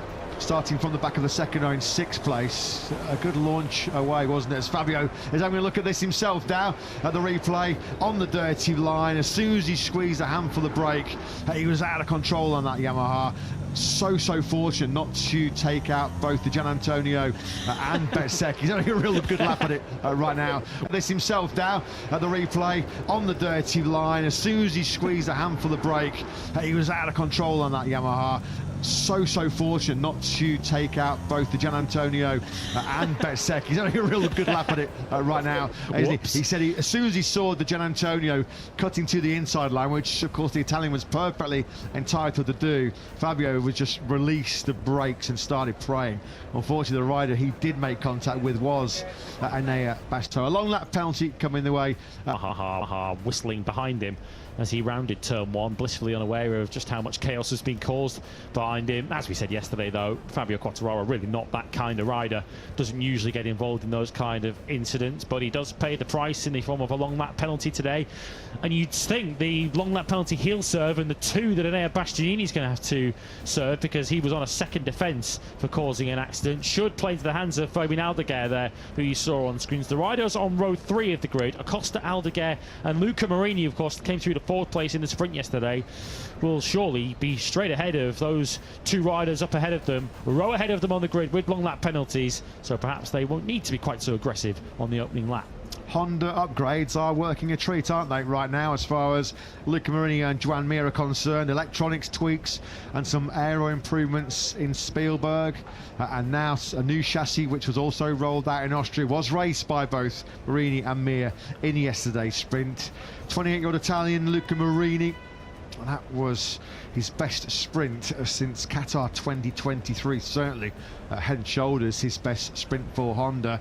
And after all of his recent woes, Joan Mir really has started to hit some top form again. 6 in the Grand Prix in Spielberg last time out, and 6 over the line in that sprint yesterday. There's confirmation on your screens of Alex Marquez's incoming penalty, slow on line during practice. This was his melee with Miller and Bagnaia.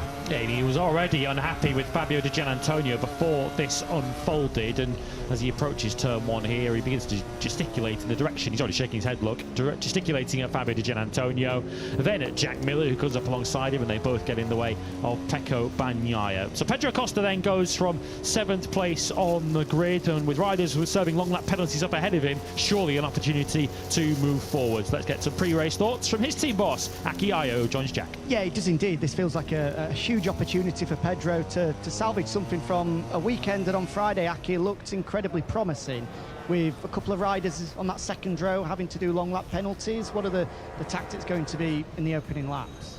Yes, of course, there is some, let's say, penalty for Enea and everything, which is a little bit, let's say, confusing our plans. But of course, the whole weekend has been positive. Yesterday, really shame, so we hope at least a bit better luck today for the first corners, for the first lap, and I think there is potential for really good results. If you come away from this weekend without a podium finish, will that feel like a missed opportunity? It's too early to talk about this now. Let's do the race and see what we can do. But as I repeat so many times, important is this general improvement and trend to get closer and closer to the top. Pedro, that's the point. Pedro mentioned yesterday in that qualifying crash he lost a set of front forks that he felt were giving him a little bit more feeling, and the bike felt a little bit different in the sprint. What can you tell us about them?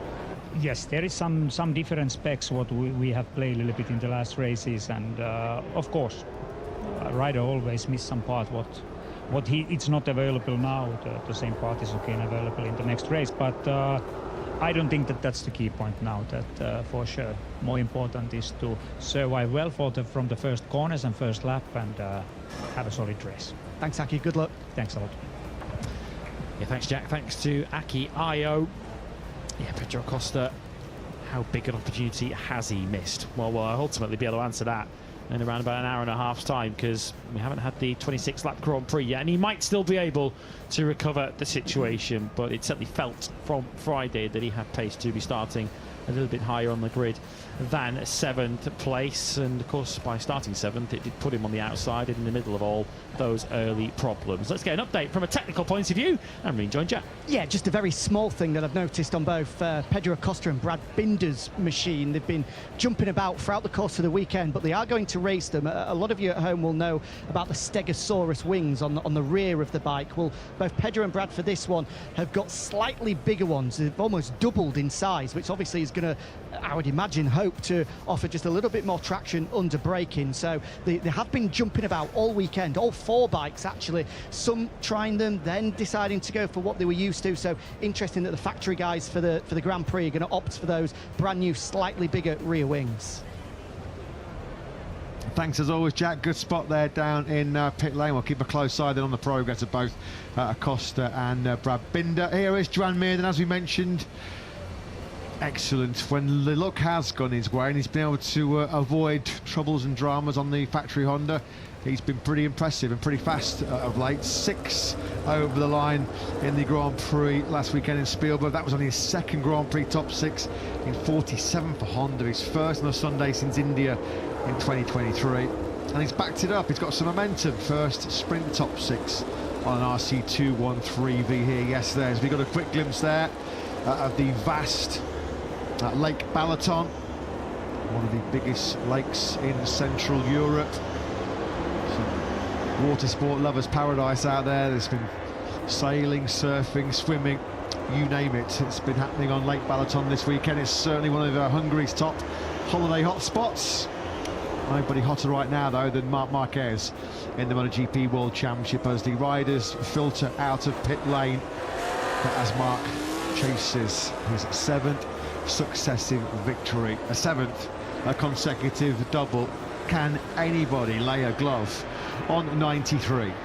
But certainly has been plain sailing for him so far in 2025, right from the opening Saturday of the season in Buriram when he opened his account on Ducati debut with a maximum 12 World Championship points. He's only lost 1 sprint since then, and that was when he followed his brother home at Silverstone, the only weekend this year where we've not seen Marc Marquez take victory either on a Saturday or on a Sunday. And he's already got his 13th sprint win to his name this season in 2025.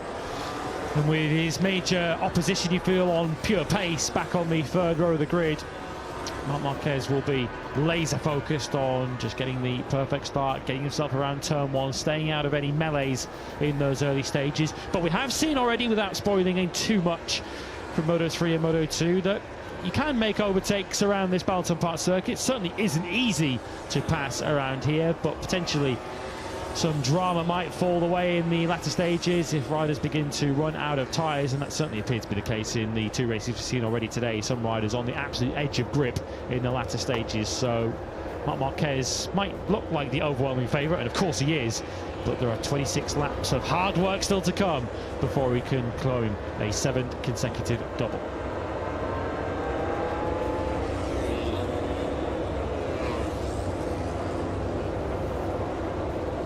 There is double MotoGP World Champion Pecco Bagnaia, just taking advantage of a run through pit lane. He had a poor morning water session. Let's be frankly honest, it's been a poor weekend by his exceptionally high standards. There is the proof. 84 points less than at the same stage in 2024. It's just all gone pear-shaped, hasn't it, for Pecco coming into this Michelin Grand Prix of Hungary. Halfway through round 14, 209 points behind his teammate Marc Marquez, 57 behind Alex in the battle for 2nd place right now in the championship. Well, as we mentioned, recent upgrades really are starting to steer HRC back towards the front of Grand Prix racing, back to where they feel they'll belong. A double top 6 in the sprint yesterday for Marini and Mir. Can they match it this afternoon? Let's get the thoughts of the boss, Alberto Fuge. Alberto, what a really positive weekend it's been so far for Honda. Double top 6 yesterday, great result for Luca in particular. Just how pleased are you with the obvious progress that's been on show? Well, it's been good since Friday. Both riders are trying maximum. They are making a big effort. And we are also trying to improve, as we said in Sepang in February, you know, that after the break we expected some catch-up or improvement, and yeah, we are slowly getting there, and yeah, we are happy. I mean, Honda is working very hard, and the guys are working in the teams really, really hard, and the riders are, yeah, doing maximum. So this is what normally all the professional teams do. They try everything they have and possible can to get the results. We can see last time out in Austria the new aerodynamics package, new chassis as well. How much of a step has that allowed the bike to take? I would say that we cannot just say it's this or that. I mean, also to be fair, to be honest, this track suits quite well the Honda character, you know? It's a track where you change the direction a lot, and in this type of tracks, if you see the history, Honda has always been strong. But yeah, I mean, of course we are progressing, we are trying new things, new aero, new chassis, swing. I mean, we are trying to do all we can, and yeah, things are slowly getting there. Just finally on Luca, after that big crash in Suzuka, the way he's been able to bounce back, the result in Germany, and then backing it up yesterday as well. What does that say about his character? Well, he's a very calm guy. He makes steps in a very precise way, and I've never seen him nervous. So he understood his injury. It was, at some point it was a little bit not nice, let's say. He understood, he stood calm, he recovered, he came back, he took his time, and I can say that he's a really, really smart guy and cool, and yeah, now he's improved his level clearly. So yeah, let's hope he can today be a little bit lucky at turn one, like all of them, and see if he can do it. Thanks, Alberto. Have a good race. Thank you very much. Thanks, Jack.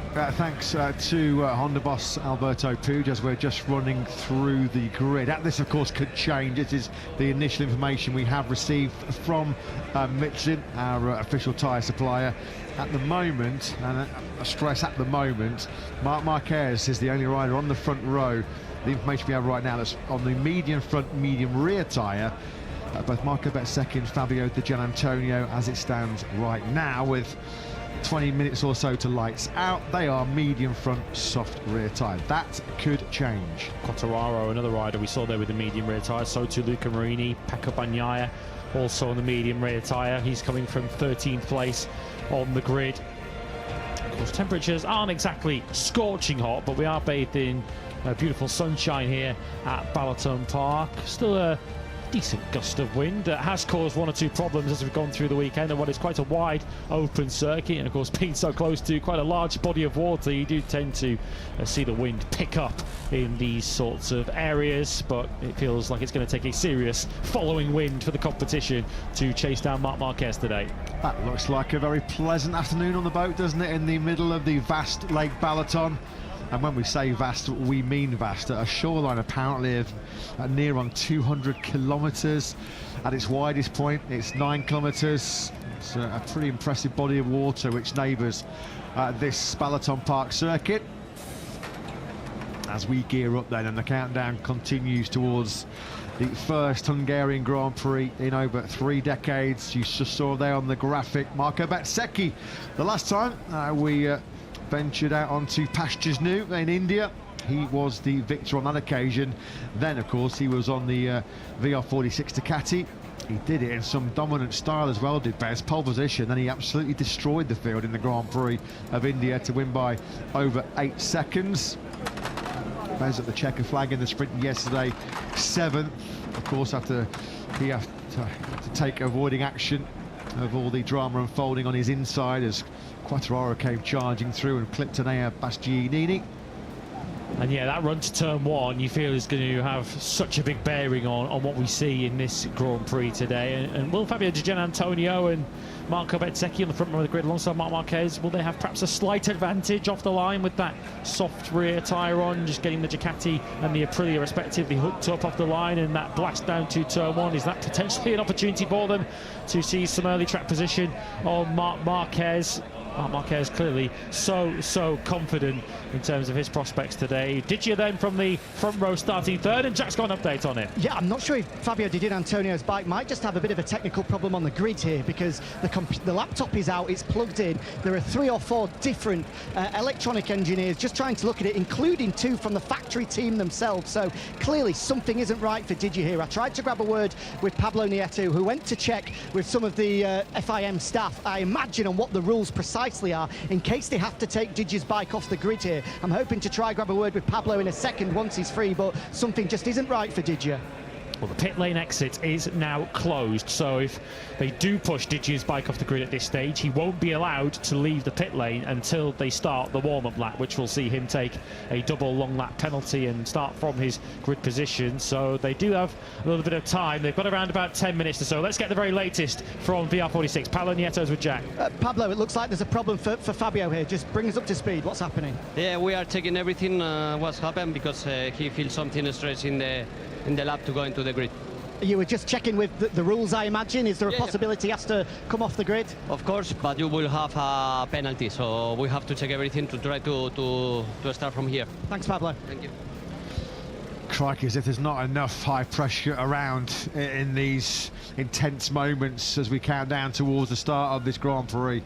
Let's hope, as far as VR46 Racing, Ducati, and in particular Fabio Di Giannantonio are concerned, that they can rectify whatever that issue was he felt on the sighting lap. We were just talking, weren't we, not that long ago, about how tough his recent Sundays have been. He's gone pointless in the last 3, his worst runs since 2022. He won't want to be making it 4 successive Grand Prix without a point through no fault of his own. So yeah, a bit of drama then on the back of the front row of the grid, which Marc Marquez will be blissfully unaware of as he strides back onto the grid, having sat in his Ducati box for a few minutes just for a bit of peace, quiet and sanctuary, staying away from the hustle and bustle and the many people that you can see from overhead on the grid. Pedro Acosta has done the same, and he now walks back onto the grid and of course has to walk over to the third row of the grid to find his KTM. And will he take perhaps a different approach at the start? Will he prefer to be up on the inside down to turn 1? He might not have a choice, but clearly being on the outside into turn 1 yesterday was the worst place to be. That was where all the chaos ended up. It's been an eventful weekend for Acosta. 3 falls, although he has not finished outside the top 4 in the last 2 in Brno and the Red Bull Ring. That impressive recent run was halted abruptly by the crash in the sprint yesterday. And now then, keep an eye on Fermin Aldeguer's late race pace, because it was sensational, wasn't it, last weekend in Austria. Alex Marquez coming from 14th on the grid after his grid penalty. What are the prospects for the Gresini boys? Let's get the thoughts of the boss, Michele Massini. Yeah, I'm sure there's going to be more than a few eyes on the number 54 on this one, Michele, after what he was able to do last weekend in Austria with a penalty for Fabio and Enea. It looks like potentially an issue for Digia on the grid as well. This presents a big opportunity again for Fermin. I think yes, because we shown also another big step, another improvement this morning during the warm-up. So we will try, of course, first of all, to try to gain some position at the beginning, because we know that the pace is very, very good. That's Digia's bike, by the way, in the background, that they're just warming up to try and test that electronic problem. On Alex as well, obviously a massive challenge from back there on the 5th row of the grid. How much is it just about seeing the checkered flag and moving on to Barcelona? Yeah, it will be very difficult, so we will see if at the end we can gain some position, try at least to finish at least in the 8th position or better, because we have the speed, but you know, it is a very tight and difficult circuit to overtake the other riders, so we will see. Thanks, Michele. Welcome. Yes, thanks, Jack. Thanks to Michele Massini. We can hear in the background there, they're firing into life, aren't they? Fabio Di Giannantonio's Ducati, to see if they have successfully diagnosed this issue. The Giannantonio, clearly you can see he's hopped off of that GP25 just to get some shade and just let his mechanics, let his crew, let the Ducati engineers go about their work in trying to make sure that those issues that he felt on the sighting lap are rectified. Let's just hope that Digia is going to be able to start this 26-lap race from that front row. You won't see him on the grid at the moment. He's just sort of sat close to where the factory Ducati pit canopy is. Alberto Puig, well, he would have been seriously impressed with Luca Marini's display in the sprint yesterday, and that Puig there Well, he's been there, done it and seen it as a rider and a team manager, hasn't he, for so many years. Just some final instructions going from Pusti Morini. This is MotoGP Technical Director Danny Aldridge in the blue shirt there, just having a long chat with VR46 Racing boss Pablo Nieto. I think he was just seeking clarification on the rules there, wasn't he? If we move the bike off the grid, Danny, what happens next? 2 long lap penalties will be he'll still be able to start from his grid position. He will leave the pit lane at the end of the warm-up, or the end of the start of the warm-up lap, join the grid, start from the front row of the grid, but take 2 long lap penalties. That is if his bike leaves the grid. Of course, if his bike doesn't leave the grid, he won't have to. Let's listen in. I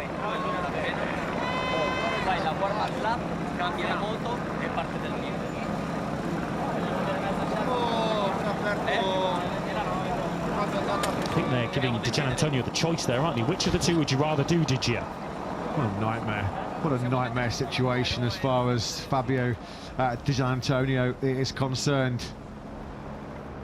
Let's go straight back down to Jack on the grid. Yeah, you're absolutely right in what you were saying. Pablo Nieto was just giving the 2 options to Di Gia. He explained the 2 options to Ucho as well, saying, what do we want to do, guys? We either wheel this bike off the grids now and take the safe bet that we can't fix this problem, we just go onto a bike that we know will work, or we do the warm-up lap, we check if it's okay, and then if it's not right, we have to change on the warm-up lap and we come down pit lane. It looks as though the VR46 team are prepared for either alternative. Yeah, great stuff. Thanks very much, Jack. All about just keeping his cool and keeping his composure right now, isn't it, for Fabio Di Giannantonio? Worst possible scenario, isn't it, going into a high-pressure situation like the build-up to a MotoGP race is. We're going to be keeping a very, very close eye on number 49. Don't worry, Jack down in pit lane and all of us in the commentary box as well. Fermin Aldeguer then, 5th over the line in the sprint yesterday. Threatened, didn't he? Threatened 4th, maybe better, but just could not find a way through on the late-breaking factory Honda of Luca Marini. Another top 6 finish though for Aldeguer. That's his 6th sprint top 6 of the season so far, as the debate and the choices and the decisions, well, they have to be taken very, very soon, don't they? Di Giannantonio just gives a little bit of a nod to one of his VR46 crew. Oh, what a nightmare. What a nightmare. We're going to take a pause though now for the national anthem conducted by the Hungarian Air Force Band.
So the Hungarian Air Force Band that conducts, first time we've heard the Hungarian national anthem at a Grand Prix in Hungary.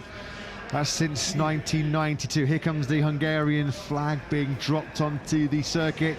Let's go quickly though back down to Jack for the latest Digia drama. Yeah, Pablo Nieto just explaining to Danny Aldridge what the plan is. The laptop has been unplugged, the race tyres have gone into this bike on the grid. There's a little bit of confidence they might have been able to solve it, but he is just informing to Digia that if the problem still persists on the warm-up lap, the second bike will be ready to go.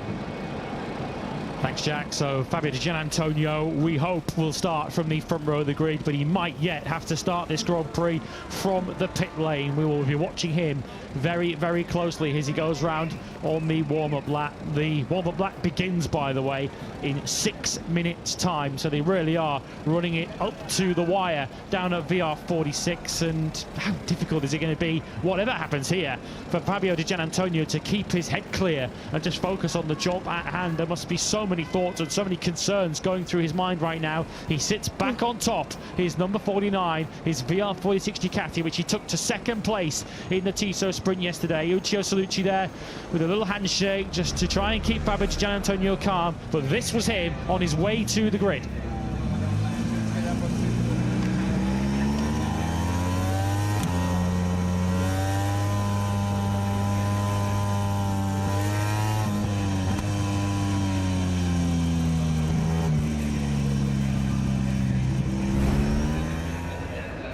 Yeah, clearly, Di Giannantonio, who is looking at a relatively cool and relaxed there, is his spare bike, should he require it for this 26-lap Grand Prix of Hungary.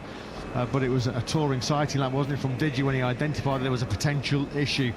Let's go and get the thoughts of a pretty boss, Paolo Bonora. Marco Bezzecchi on the front row, looking to continue his recent purple patch form. And Jorge Martin in the sprint points finishes for the first time yesterday. Well, what can the brilliant duo do, Jack? Paolo, I'm sure Marco's first plan is just to avoid any problems at turn one like yesterday. And in terms of tyre choice, just talk us through the decision that you've had to make. Yeah, you are right. Corner one is the most critical point of the circuit, in particular during the launch. So it's necessary to take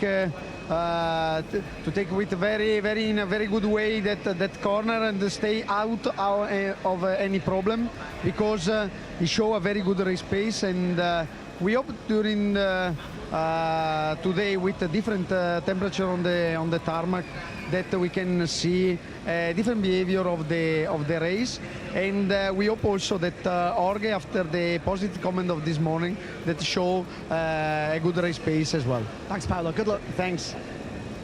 Yeah, that's an excellent point made by Paolo Bonora. Jorge Martin was third fastest in this morning's warm-up session.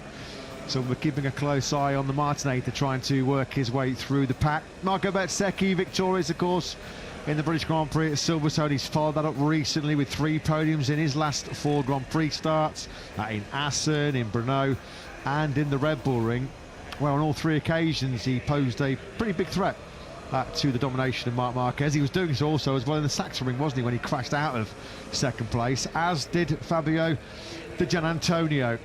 Danny Aldridge, MotoGP technical director there, once again locked in some pretty in-depth discussions with VR46 boss Pablo Nieto. How do you just... I mean, trying to get your mind on the job, get your focus in the zone, must be really tough right now for Fabio Di Giannantonio, unsure of which motorcycle is going to be starting this Grand Prix and where he's going to be starting it from.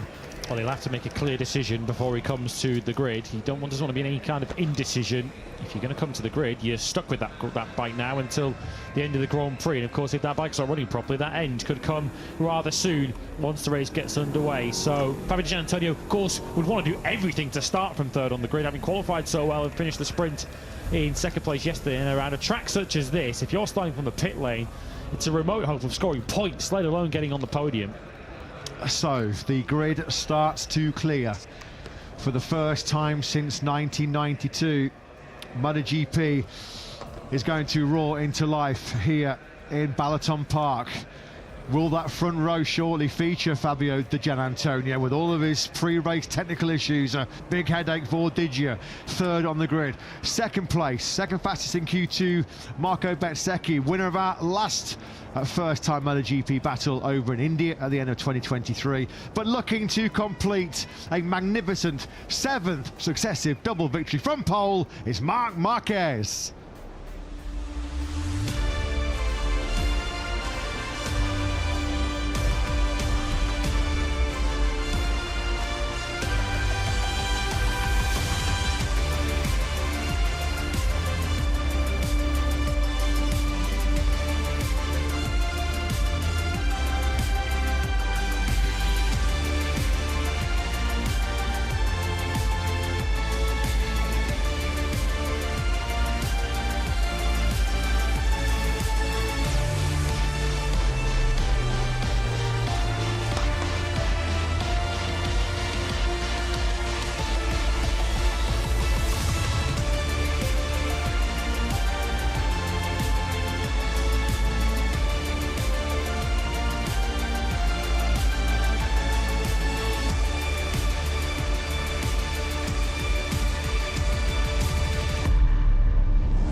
The MotoGP World Championship is in its 76th year, and for the 75th time we come to a different Grand Prix venue. We are in Hungary. We are at the Balaton Park circuit for our first race action in this part of Central Europe in 33 long years, where a Hungarian crowd are expectant to see if Marc Marquez can extend this incredible undefeated recent run.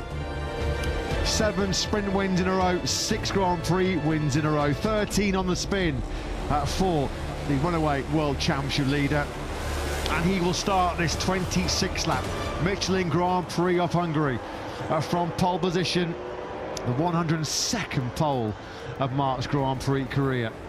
On the warm-up lap, at least the riders have made it safely through turns 1 and 2. It's going to be all eyes on that tricky first sector after the early drama yesterday involving Fabio Quartararo, who, just a reminder, has a long lap penalty to serve in this Grand Prix after his contact with Enea Bastianini in that first corner. Enea himself, well, he has a double long lap penalty coming his way in this Grand Prix of Hungary after he clattered into the back of LTR Honda rider Johann Zarco.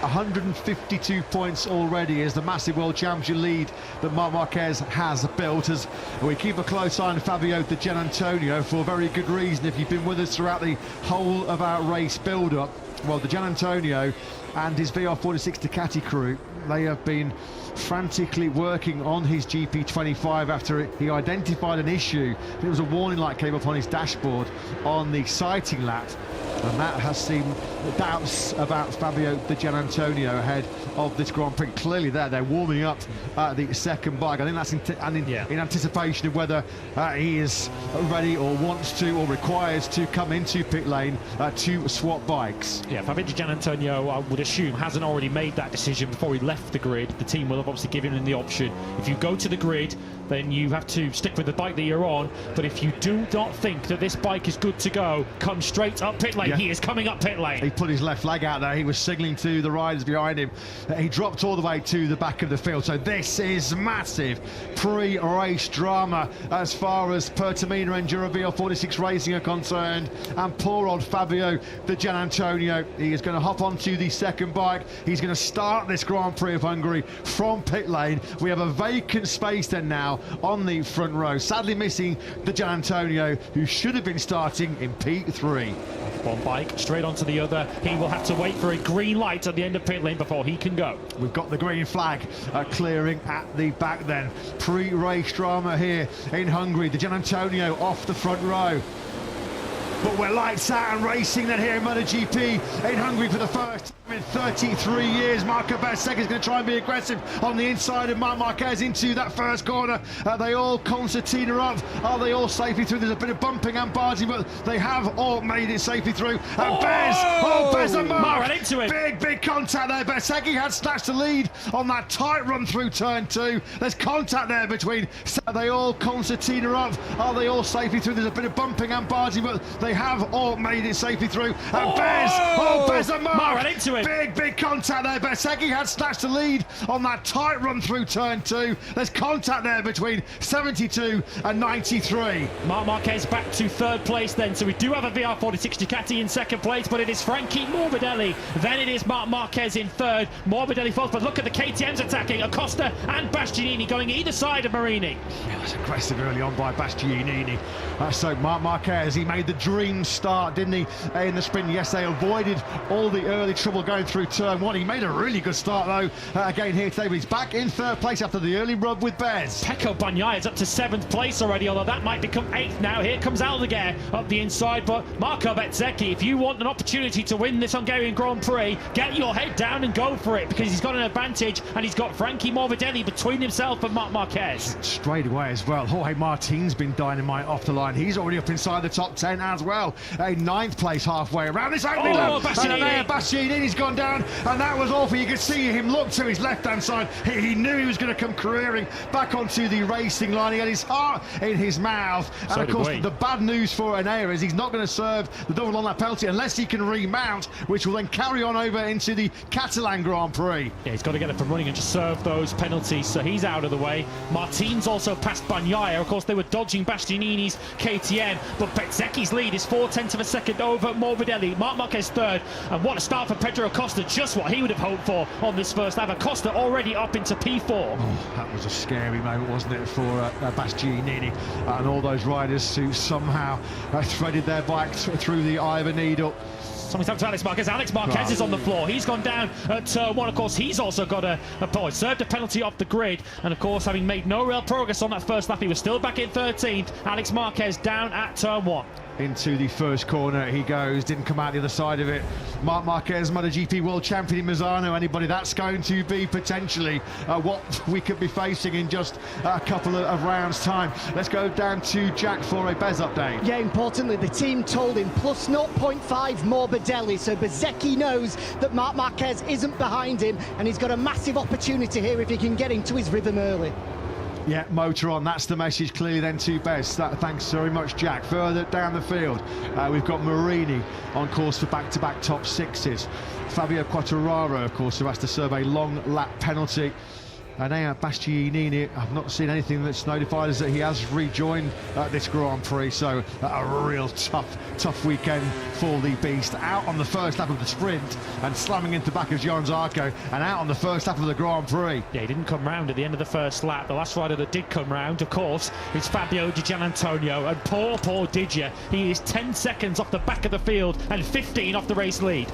This is going to be the early contact involving Marco Bezzecchi and the pole starter Marc Marquez on board with the 72 April then of Bez. Morbidelli was aggressive on the inside, wasn't he? That's pushed Acosta wide, and then already Bezzecchi got his way through, hadn't he, on Marc, and then Marc just ploughed into the back of the factory Aprilia. We're on board now with Morbidelli. Oh, no gap there, Marc. You're not going to get through the inside of there, and in the end it cost him second place to Frankie Morbidelli. I'm surprised that Marc Marquez put his nose in that kind of position, given the pace we know he has. Yeah, Marini had to really check up directly behind the 93 bike as well. So Bez with Morbidelli acting as a bit of a barrier at the moment between him and Marc Marquez, and as Jack said, the team have been already instructed Bez to crack on here, we'll try and make an early break, and he's doing it. A 1:38.484 is the fastest lap of the Grand Prix so far, about a 10th quicker than Morbidelli in second, 3/10 faster than Marc. It's 8/10 of a second already through the next sector. Martin coming through on Luca Marini. That is for 6th place. Jorge Martin has already gained 10 places, and we're only halfway around the third lap. Nobody told Jorge Martin that this Balaton Park circuit was notoriously hard to overtake on. This has been absolutely sensational work early on by Martin, already up into the top 6, streaking away quickly from Marini behind him. I don't know how much drama Joan Mir had early on with some of the probably with the Bastianini incident on lap 1, because Mir's down in 16th place at the moment. He lost a whole bunch of places. 6th in the sprint yesterday was Mir. Alex Marquez did pick his bike up and continue just to try and score some points later on, as Frankie Morbidelli, rear tyre skipping out, stepping up off the ground as he tries to get his 21 bike stopped into turn 1. And he at the moment, of course, is racing for himself, but at the moment he's the best friend of Marco Bezzecchi. Successive best laps of the Grand Prix so far for Bez, down now to a 1:38.190. I suppose the only sort of question mark, a big question mark, that we might be posing as far as Bez is concerned later on in this Grand Prix is how much early on, with this early onslaught, is he going to take potentially out of his soft rear tyre. The only rider right now in the top 4 that is not on the soft rear is World Championship leader Marc Marquez, and that surely will come to Marc and be a big advantage for him in the second half, latter stages of this Grand Prix. Yellow flags have come out again. I think it's Raul Fernandez's name that has just disappeared down the left-hand side of the screen. It's not been a great weekend in truth for the Trackhouse team. Joan Mir is down with Raul Fernandez, so both riders down, and let's hope that Joan Mir hasn't been involved in another incident that wasn't his fault. Quartararo through for the long lap penalty. Bagnaia amongst others go through, and Quartararo rejoins up behind Jack Miller on the Pramac Yamaha, so that is 13th place. He's like a trouble magnet, isn't he? Poor old Joan Mir. Was it his fault? Was it Fernandez's fault? Were they down in a separate instance? Raul Fernandez is trying to, well, he has remounted the Trackhouse Aprilia. Let's have a look at this one further back in the field.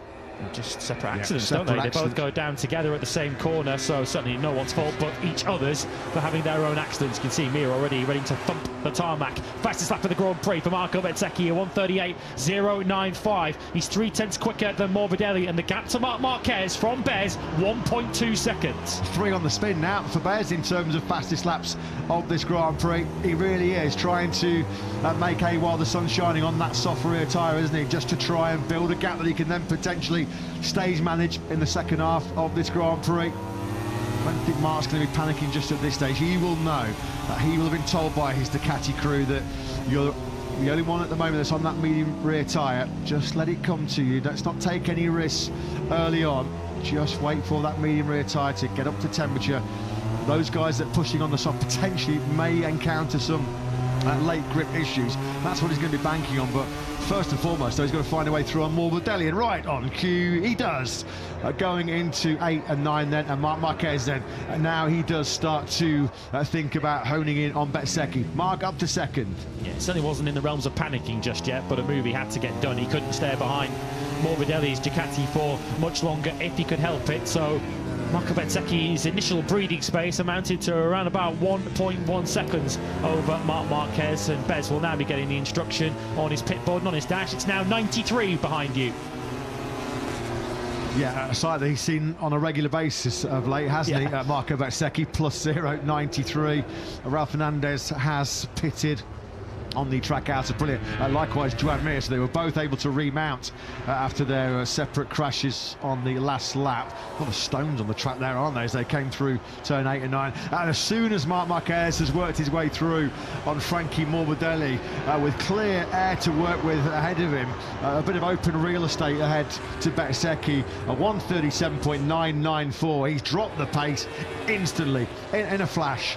Marc finds the first 1:37 in this Grand Prix, wasting precious little time to build some pressure on Bez. Jack Miller has gone down. That's the second rider already we've seen down at turn 1 in this Grand Prix. Alex Marquez a couple laps ago. Now Jack Miller, who was running in 11th place. So the Prima Pramac Yamaha is now at the back of the field, if not out altogether.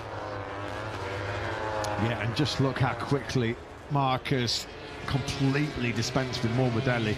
Morbidelli's got bigger issues. It's coming from Pedro Acosta, who's trying to find a way through here into 8 and 9. Morbidelli just keeps the door slammed firmly shut, but this has been another excellent ride so far from Acosta. He's got so much time on his hands here, 20.5 laps to go. He admitted himself yesterday he ran out of patience in that battle for 9th in the sprint. You do feel that today he's going to be exercising a little bit more caution as he tries to get through on Morbidelli. And Acosta near enough matched Marc Marquez's lap time last time around. He did a 38.0, only half a tenth slower than Marc Marquez went, which is kind of backing up the theory we had on Friday, wasn't it? That it was Acosta with the pace to challenge Marc Marquez this weekend. So Acosta will now be wanting to try and get past Morbidelli quickly and hope that by the time he gets there, Bezzecchi is still holding Marc Marquez back. Martin still in a stunning 6th place, the #1 liveried factory Aprilia. Marquez now getting quicker and quicker and quicker. 37.9 on lap 5, a 37.8 now on lap 6. And he's just gobbling up the ground to Bezzecchi directly ahead of him. Look at this now. What was an advantage that Bez had of over a second when Marc forced his way through on Morbidelli into second. That has just completely gone in the space of 2 laps. You did see the briefest view there of Enea Bastianini. He has actually gone out back on track again, and I assume that is purely to serve his double long lap penalty. He does not want to have to carry that over to Barcelona in a couple of weeks. Yeah, smart move that by the Tech 3 KTM team. Get that one done and dusted. Already this kind of has an air of inevitability about it, doesn't it? Because Marquez has made such light work of getting to Bezzecchi. Acosta has got through into 3rd place on Morbidelli, who just has not got the pace to go with the 2 ahead of him. Acosta then does move up into 3rd place. Can he do anything about getting his claws into the 2 directly ahead of him now on circuit? Well, the gap between them is around about 1.7 seconds, as you can see on the left-hand side of your screen. So that's not going to be closed down quickly by Pedro Acosta. But how much longer is Marc Marquez going to be prepared to stare at the rear of Aprilia? Spent a lot of time looking at it last weekend, didn't he, in Austria? It took him until around about 2/3 distance before he finally shook off the challenge of Marco Bezzecchi. How long can Bez put up a resistance this time? He has led laps in the last 3 Grand Prix weekends as Marco Bezzecchi, but he's looking really, really vulnerable right now on that factory Aprilia. So vulnerable that Marquez hits the front then for the first time. That wasn't going to work out. Marc just charging in that little bit too hot on the brakes into turn 1. Bezzecchi would have heard that move coming and thought, well, if you're braking that late, mate, when I'm braking as late as I am, you're only going to go one way, and that's to the curve on the outside. So it's Bez briefly then back at the front, but he knows it's coming. Yeah. Marc's just said, you've had your fun, now it's time for me to take control of this Grand Prix. Now we go into turn 5. Marquez levels Bez once again in that heavy braking zone. Bezzecchi comes straight back on through. And listen to the crowd, they're on their feet. This is what Hungary fans have missed for so many years. That's twice then now on this lap 7. Lap 8 that we have seen Bez and Marquez exchange overtakes for the lead. Shows how difficult it is, doesn't it? No matter how good you are, no matter how late you're able to brake, it is not easy to overtake, particularly someone riding as well and braking as late as Marco Bezzecchi. Let's see what that's doing to the gap between this pair and Pedro Acosta, who started the lap 1.9 seconds behind the top 2. Through the second sector, it's already down to 1.3 between Marc Marquez and Pedro Acosta. Second back to 3rd. Acosta will be saying, hey, give us a bit more of this and I might be able to join this battle. Yeah, and Marc Marquez will be wary if he sees that gap coming down between himself and Acosta. He will know. He would have just poured over the lap-by-lap analysis, and he'd have recognised on Friday and Saturday morning that Acosta was certainly as good, if not better, on occasions around this Balaton Park circuit here this weekend. We're on now. Well, 18 laps to go. It's Bezzecchi, but is still leading, and he's running that tight inside line through the curve. Through turn 1, there's no way through there now this time around for Marc. Through 2 now, this is where the 2 of them had the big contact on the very first lap, when it's fair to say that Marc got a little bit over-ambitious on the inside. So they were doing 38.4s and 38.5s, Bezzecchi and Marquez, while they were swapping the lead. Pedro Acosta did a 38.0 last time round, gained 4 tenths. Marc's not close enough this time to pull up alongside Marco Bezzecchi. And it wasn't exactly a lunge, was it? It wasn't exactly a dive bomb from Marc Marquez. It looked like he had it all under control, but Bezzecchi is braking as late as he dares, and Marc Marquez is already finding out, if I brake later than that, I can't make the corner. What about our 3 most recent world champions? Martin getting the better of that trio. Martin 6th, Bagnaia is in 8th. Quartararo, after his long lap penalty served for his hit on Bastianini at the first corner in the sprint, he's down in 11th place. Martin, is almost 8/10 of a second back of Aldeguer. Aldeguer, who once again, as the grip starts to fade, as those tyres start to deteriorate, he is starting to find some serious pace, down to a 138.290 on that last lap. The only rider quicker out on circuit than Aldeguer was Acosta in third. Yeah, and Aldeguer will soon be zooming up to the rear tyre of Frankie Morbidelli for fourth place, and we've certainly learned now in MotoGP in 2025, keep your eyes on Fermin Aldeguer in the latter stages of the race. He is so good at managing his rear tyre through a Grand Prix. So Marc Marquez has had that initial dart, hasn't he? He's had those 2 attempts a couple of laps ago to get through on Marco Bezzecchi. Now he's keeping a bit more of a watching brief, perhaps with thoughts of tyre pressure as we get into the heart of this Grand Prix, and also well aware that he has got a harder compound of rear tyre on his Ducati than Bezzecchi's Aprilia. Yeah, just look at this. We're getting a face full right now with our onboard camera of the 93. Bezzecchi will just be thinking, not him again. How many laps have I led in the last few Grand Prix where he's just had to come across line and see +0.93 on his pit board? You can just see, a bit like Martin did to Morbidelli once he made the move through into second place. Likewise now Acosta into third. The Italian Morbidelli has had little in response as he sits in fourth place. In fact, Morbidelli's got some big trouble brewing behind him as well, because Aldeguer 3/10 faster on the previous lap. Aldeguer is dragging Martin along with him as well. 38.133 from Martin on that last lap.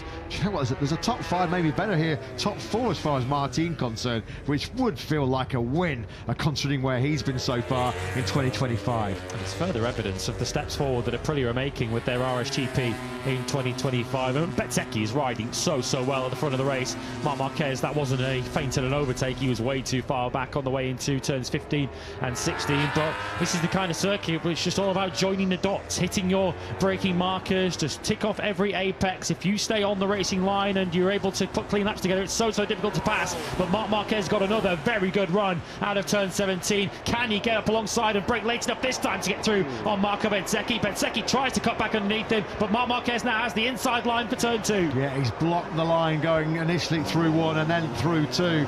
So we are now lap 11 of 26, and it's Marc Marquez that has hit the front. You can just see there Acosta. He really is starting to hunt down Bezzecchi now in particular. You just wonder, Marquez has been seeing that gap reduced between himself and Acosta, and aware of how strong Acosta has been when he's been on 2 wheels so far this weekend. Mark's just thinking, well, I don't really want to be getting engaged or getting into any bother with Acosta. I know how fast he is, so now it's time to go head down mode. When isn't, is it, for Marc Marquez? But he leads here in Hungary. Yeah, will we see that just injection of pace once again from Marc Marquez, a dropping of the lap times, because of course once he passed Morbidelli and got into second place, he was straight into the 37s, a little bit wide, but he's able to square the corner off out of turn 11, punch it out with the power of the Ducati GP25, and street clear again of Marco Bezzecchi. Bezzecchi's now in a similar position than he was a week ago. Of course he wants to try and go with Marc Marquez, who wouldn't, but he does have a looming threat behind him too. Yet last time out in Spielberg, he did so much of the front running before he got passed by Marc Marquez, and then it was a young charger from Spain who did him for second place late on. On that occasion, it was Aldeguer. But this time around, it's Acosta who's also now looking to make history repeating itself as far as Bez is concerned. Straight away, having made the move right here in the first corner at the start of that last lap, Marc Marquez has just put 3/4 of a second into Bezzecchi. It's Bezzecchi's lap time that I think will concern Aprilia. He did a 39.1 last time around and lost a whole chunk of time to Acosta. This was the crash for Bastianini, who's right behind Marc Marquez. A scary one, as he's immediately looking up to his left-hand side, and the riders behind doing a very good job as Acosta cuts underneath. Fortunately, he cut that gap. You could see there it was Marini who was really delayed by that, as he had to go the long way around Enea Bastianini. He'll see it from Acosta's point of view. Marini goes over to the left as Bastianini is coming his way. A scary accident, which fortunately the Beast emerges from unscathed. Yeah, the Beast raging here in Balaton as well. Not very often that you see Enea lose his rag like that, but he's incensed, isn't he? Out of absolutely nowhere, it has taken less than 2 laps for Marc Marquez to establish a lead over Bezzecchi of a second. Like we said a few laps ago, the mindset's obviously, you've had your fun, mate, at the front of this Grand Prix. Now I'll take over, thank you very much, and take it from here, because this already is looking rather ominous, you have to say. Again, through sector 3, Mark's found another 2/10s. It's up to 1.3 seconds, and there are more pressing matters for Bezzecchi to be dealing with, because he's only now 4/10s clear of Acosta in third. Could he potentially also come under late threat like last weekend from Fermin Aldeguer? That looked a little unsettled, didn't it, for Frankie Morbidelli through the final corner. Marc Marquez has just put in a 1:37.6. He is 0.6 of a second quicker than Bezzecchi and half second clear of anybody. He's the only rider in the 1:37s. He has the front of the race all to himself. Yeah, Bez, a 1:38.3. 2 laps to build a lead of 1.5 seconds. You know, this is the creme de la creme, the elite of the elite, the best of the best, and at the moment Marc Marquez is just destroying the field. It's got to be soul destroying, hasn't it, right now, to try and work out a way to beat Marc Marquez. I mean, really, this season, the only person that's been capable of beating Marc is Marc himself. When he threw away a dead cert victory in Austin, he was firmly in early podium contention, wasn't he, at his home Grand Prix in Jerez, when he crashed out of contention. Since Silverstone, where he made a mistake early on before the red flags came out, since then something clicked in his brain. He was like, I'm not going to keep making these unforced errors, I'm not going to keep making these mistakes, and he hasn't since. His teammate, though, has made a mistake, we understand. This is Pecco Bagnaia, who is running in 8th place. He's a second and a half adrift of Luca Marini, and part of the reason he is so far behind is that, and of course he's having a good look behind to make sure he drops enough time so that he doesn't have to come through the long lap penalty loop, and that is why Binder and Pol Espargaro are right behind him. Poor old Fabio Di Gianantonio out on his second VR46 Ducati GP25. He's just on a 38.302, has Digia, which is comparable with your top 3 at this stage of the race. Frankie Morbidelli has just put in his best lap of the Grand Prix so far, a 1:38.295. He needs it as well, because there's pressure building big time behind him in the shape of Aldeguer, still doing low 1:38s. I think Aldeguer's gone down, he has. That's the second Gresini Ducati to go down. I think that's down at turn 1. Alex Marquez crashed there earlier on in the Grand Prix through the final corner. We're not watching Aldeguer there, we're watching something much further back, but it looks like Aldeguer has gone down at turn 1. That's his teammate that you're looking at. Aldeguer did come across the line running in 5th place, and he got to turn 1, but no further. Make it a day to forget for Gresini Racing, as Aldeguer crashes out of 5th place. He was putting the pressure on Morbidelli. That now has pushed Martin up into 5th. Luca Marini now on course for a double top 6 after his 4th place heroics for Honda in the sprint yesterday. Pecco Bagnaia's weekend has got worse, believe it or not. Long lap penalty. He clearly did not lose enough time through that shortcut. He's running in 8th place, and that is about to become 9th as he serves the long lap penalty. His weekend cannot end soon enough. Long lap penalty to what's been a long weekend, to what's been a long season right now, hasn't it, for poor old Pecco Bagnaia. Poor dear, talk about getting kicked while he's down. This is the battle for second. Out of your picture and long gone up the road is your race leader Marc, 1.7 seconds clear now. And Bezzecchi's going to have it all on, isn't he, to hold on to this second spot. It's Acosta behind him as they power out of turn 17. Over the line we go. 14 laps of 26 completed. Marc's now just, having done those 2 laps in the 37s, he's just eased off. And that was the sort of 2 or 3 lap spurt that he felt he always had in his pocket. He's broken Bez, surely he's broken Acosta as well. It's just now Marc Marquez racing himself, just a test of his focus and his concentration, a test which he has not failed too often in 2025. I think his teammate has now served his long lap penalty. Bagnaia did a 41.0, so the 3 seconds he dropped would tally with a long lap penalty unless he's been off the road again. But he's now back in 9th place ahead of Fabio Quartararo, who himself has had to serve a long lap penalty already in this Grand Prix. Acosta then now all over the back of Bezzecchi. Just a quick reminder, of course, for all of you watching at home, you can vote for your rider of the race. Last weekend in Spielberg, after his late race heroics, it was quite rightly so. It was a good call by all of you watching at home. Fermin Aldeguer. Unfortunately, Aldeguer has crashed out of the top 6 here this afternoon.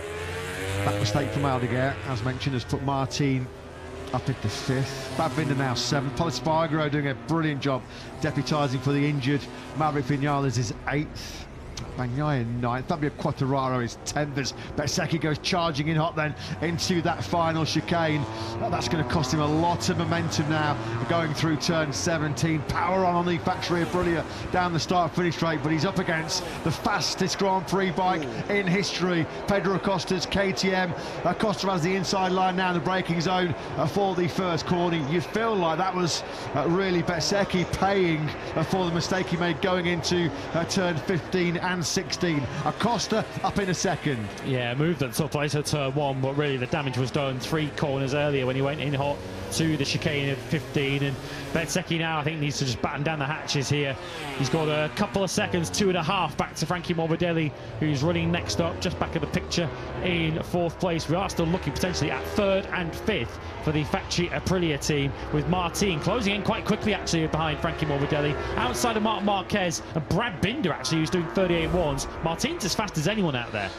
Yeah, that was Bez just in too hot, just trying to defend that second place with all of his might, and unfortunately it would have cost him the momentum through the remainder of that 4th sector. And then Acosta using just the brute power of the KTM down the start-finish straight to able to just ease through on the Italian on the inside, picking his way through the chicane, turns 9 and 10. It's all easy as you like, isn't it, at the moment, as far as number 93 and Marc Marquez is concerned. This looks like a breeze in Balaton towards a 7th successive double victory in 2025. Out of the final corner we go. Lap 16 in the box of 26 for Marc, 2.7 seconds clear. He is of Acosta. Jack Miller's gone down the road. Second time in this Grand Prix for the Aussie, who has had an up and down weekend to say the least. The ups, well, they look like being the retention of his Prima Pramac Yamaha seat in 2026. The downs, well, you've just seen one of them on screens there as Miller goes crashing through the long lap penalty loop at turn 11. Tell you what, annoy Acosta. He's just done a 38.0, having cleared Bezzecchi. He's not got too dissimilar pace to Marc Marquez. Well, yes, Marc Marquez has been able to do mid-37s when he feels like it, but Pedro Acosta's pace is not too far off the 93. If only he'd been able to qualify somewhere near the 93, we might have had a race of it between the two Spaniards, perhaps the current leading light from a Spanish point of view, and perhaps the rider that will take over when Marc Marquez finally retires from MotoGP. Acosta, I think, as much as he'll be happy with second place, I think he's recognising already what a missed opportunity this weekend might have been. There's been some real class rides further down this field. Certainly from Martin in 5th place. This is going to be his best on the Factory Aprilia. Luca Marini on course for his first double top 6 on a Factory Honda. And Alex Marquez, well, sort of 3 or 4 races ago, he was pretty much telling the world's media that it was mission impossible to stop Marc Marquez clinching this year's MotoGP World Championship. Well, if there was any flicker, and I say a very small flicker of hope that Alex could topple Marc in 2025, I think finally we can say this is game over in terms of the championship. Marc potentially scoring 25 points for yet another win. It will be his 10th of the season. It's the 3rd time in his career in MotoGP he's going to be in victory numbers in double figures, as it's a rather frustrated stomp, isn't it, for Jack Miller back to the rear of the Pramac Yamaha garage. And with the 1 point at the moment being collected by Alex Marquez, another 24-point swing in favour of Marc potentially in this Hungarian Grand Prix. We're going to be going. We're looking at Mazzano, aren't we, potentially? Maybe ambitious to think Mazzano will be where he clinched the World Championship, but the way things are going, the Japanese Grand Prix in Motegi, that will be where surely, if it stays as is, he's going to be World Champion in 2025. I think at the very least he might go to Mazzano at this rate with a match point to win the championship, perhaps a far-fetched one. His lead as it stands in the World Championship, with Alex Marquez in 15th for 1 World Championship point, would be 176 points. He needs to leave Mazzano 222 clear to win the World Championship there. And given the way the season has gone in the last 3 or 4 Grand Prix, you cannot completely rule that out. Yeah, it's a long shot. but this guy, anything can happen when he's out on circuit. Brad Binder, he's got some really good pace into as we tip towards the sort of second third of this Grand Prix. He's down to the low 138s. Good lap, that last lap on lap 17 for Binder, 138.237. Bagnaia did a 38.2 as well, just behind. And that's why he's now right up behind Pol Espargaro. Espargaro losing some pace. He's doing 39s now. Let's see what he does over this line. 38.6 last time for Pol Espargaro, but he's now coming under big pressure from a beleaguered Pecco Bagnaia, who's just trying to salvage any crumb of comfort he can from this weekend. He's battling for 8th place. It's not what Pecco Bagnaia comes to MotoGP weekends for, but it's the best he can fight for today. What about this? Music to the ears of Jorge Martin fans after an injury-ravaged 2025, where he had doubts about whether his career would be ended, whether he had the stomach for the fight after multiple injuries. Martin at the moment has just fired in a 138.099. He's the fastest rider on circuit, half a second quicker than Marc, 4/10 faster than Pedro Acosta. Marco Bezzecchi doing another great job in 3rd place. Martin producing heroics though on the second of those factory Aprilias. Let's get the thoughts of the boss Massimo Rivola. Massimo, fastest man on track, Jorge Martin. How proud are you to see that right now? Really quite impressive what he's doing. Let's see if he can do all the laps because you know, also from the physical point of view it's tough, and this track is quite demanding. It's a bit of Mickey Mouse, and there's a lot of work to do when you ride this bike here. So super good job so far. Let's see if he finishes, but for sure having the medium for him, I think it can be an advantage. Well done, thank you.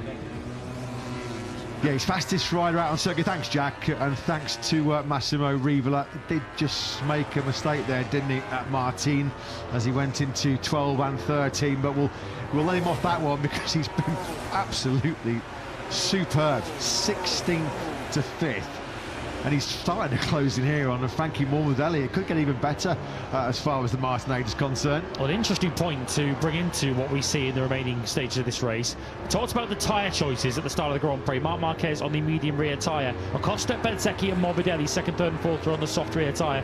Martin is also on the medium rear. He's come from 16th place on the grid at a circuit that is notoriously difficult to overtake. Don't pay too much attention to that long lap penalty for Fermin Aldeguer because he's way at the back of the field anyway in 17th place. That will cost him nothing. But Jorge Martin, it's not beyond the realms of possibility that he could still get onto the podium yet if he can pass Morbidelli quickly.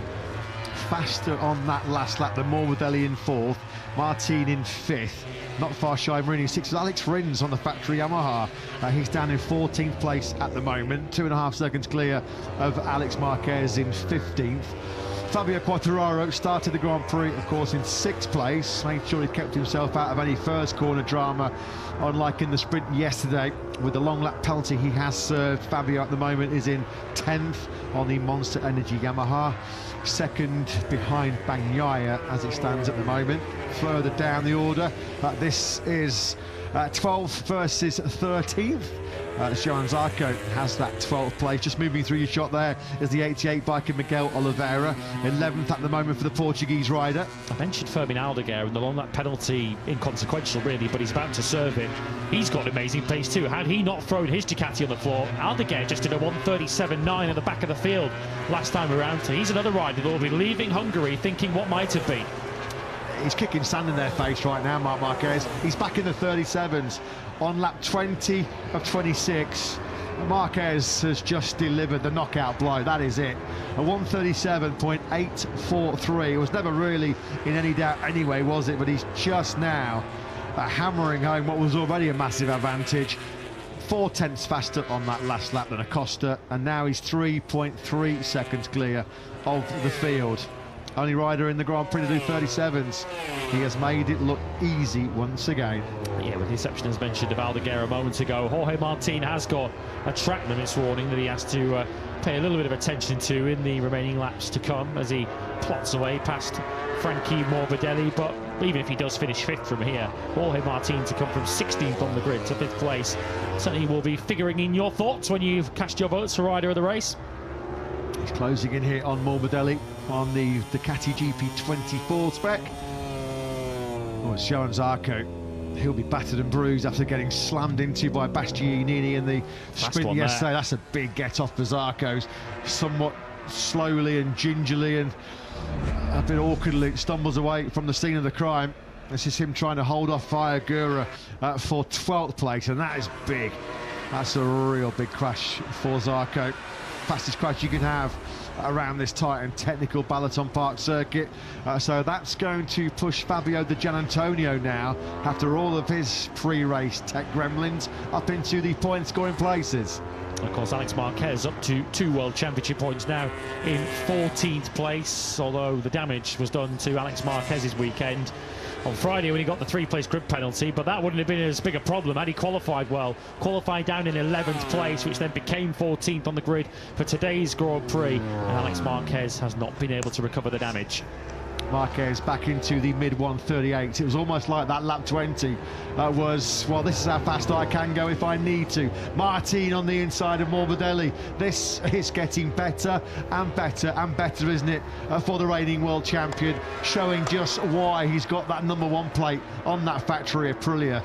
Martin then now picks off Morbidelli and he's up into P4. What a day for the factory Aprilia team, 3rd and 4th as it stands right now. A world champion's ride from Jorge Martin, make no mistake about that. He's probably going to have not enough time to chase down his teammate Marco Bezzecchi, who's running in 3rd place. Bezzecchi's in the 39s though, so he might have to show a little bit more pace with his teammate coming at him in the latter stages. But from all the dark places that Jorge Martin has been so far this season, he is now back fully fit and showing us the class rider that we all knew he was. Said all weekend, once this guy can qualify on that factory Aprilia, you better watch out, because there's no doubt about it. He has got the confidence coursing back through the veins, the belief, the trust is there with that RSGP.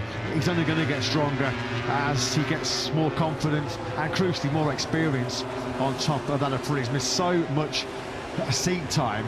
5,000-6,000 kilometres he is behind his rivals in terms of track time in 2025. He still says the one weakness, a key area that he's missing is just that explosive one-lap pace that he was always so good at on the Pramac Ducati down the years. Well, once he finds that, there's no question he's going to be in the fight for the podium, if not better. Of course, we head to Barcelona next, where Jorge Martin clinched the World Championship at the Soledad from Marini and from Brad Binder, who is closing in on this pair too. Binder just behind Marini, you can see him there in the back of the picture, 5th, 6th and 7th. It's been the top 6 so far this year for Luca Marini on his return from the Suzuka 8-hour nightmare at the Saxon Ring in Germany. But he was 4th in the sprint yesterday. Of course, he knows Frankie Morbidelli exceptionally well. Fermin Aldeguer is going to be ruining big style at his crash early on, isn't he? Because he's just set a 1:37.779. We know his strength, his big prowess, his pace on worn tyres. He's proving that once again. Problem for Paul Aldeguer is he's 56 seconds behind Mark, 31 seconds almost behind Di Giannantonio. A big case of what might have been for the 54. Yeah, 100%. He could have been in this battle for the podium as well. Let's check the lap times then. Martin only did take a 10th out of Bezzecchi last time around, so he's not closing in on that battle for the podium. Even if he did have the time to do it, he's not going to catch Bezzecchi from there. Morbidelli, though, back in the 39s, and that's why it's not just Marini that's behind him, but Binder has zoomed in behind them too, doing mid-38. So Morbidelli is coming under some serious late race pressure. 3 laps remain.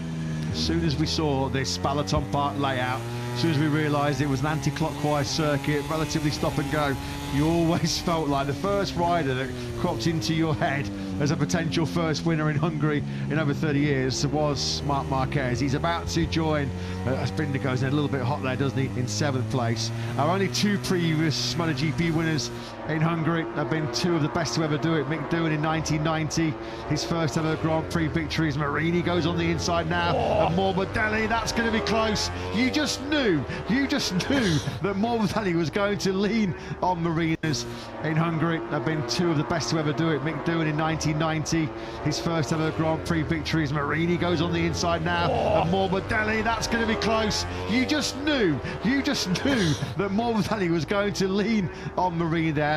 He's cut the chicane, so he's going to have to lose that time. Yeah, which I would assume would mean dropping behind Luca Marini again. I mean, I can understand why Morbidelli didn't want to give that one up, but Marini was fairly up the inside, and I think... At the go, Valentino Rossi. Yeah, Mick Doohan and Eddie Lawson, our only 2 Hungarian Grand Prix winners in the Premier class. And Marc Marquez, though, now less than 8 kilometres away from adding his name. This will be the 22nd different track that Marc Marquez has taken a victory in MotoGP. That's only 2 shy of the 24 held by Mick Doohan. Surely this is a nailed-on long lap penalty for Frankie Morbidelli. He's gone straight across the chicane, and look how far. Yeah, he's been told actually not to take a long lap, but to drop 1 position. So Frankie Morbidelli will have to slot in behind Luca Marini, but that's not particularly easy to do, given how close Brad Binder is behind. He had that with Didier in Assen, didn't he, as well, at the chicane, where he was like, well, why? he toughed it out. Wrong? He toughed it out with Simon Crafar and the FIM MotoGP stewards before I think Simon reasoned with him and talked sense into him. Martin then, at the moment, on course for 4th place, which, I mean, 4th isn't a win, obviously, but it's going to feel like a win, isn't it, as far as Jorge Martin is concerned. Yeah, Morbidelli has got the message on his dash. He's going to drop in now behind the 10 bike of Marini. That was nicely done by Frankie, to be fair to him. So Marini now up into 5th place. So what a weekend this is shaping up to be for him on the factory Honda. A 4th and a 5th if he can get through this final lap and a half safely. And given where he's been too, we talk about Martin's injury issues. Of course, there's been some injury problems for Luca Marini to deal with over the course of this season too. Marc Marquez in his best winning form since 2014.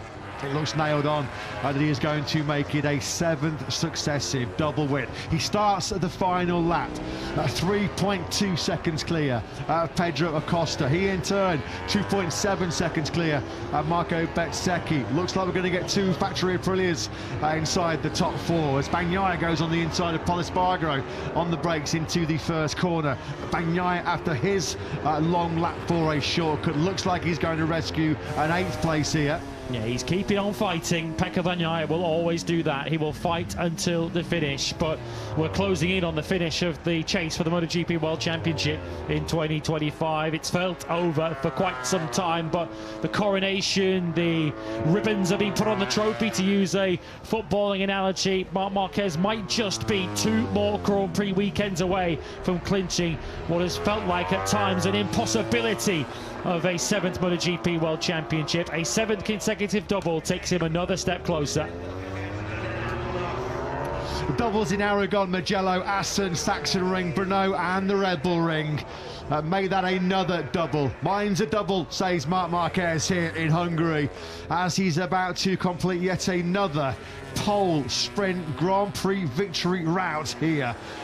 He's coming now into the final sector, nearly 4 seconds clear of Pedro Acosta. It has looked so smooth. It has looked so easy as he comes through the final corner now. It has been a breeze in Balaton for World Championship leader Marc Marquez, as he does win for a 7th successive Grand Prix. Extends his winning run, his best in 11 years since 2014. An excellent 7th second for the fighting Pedro Acosta on the factory KTM. Marco Bezzecchi, who made the early running here in Hungary, takes 3rd place. Another excellent top 3 for Bez. Jorge Martin, 16th to 4th.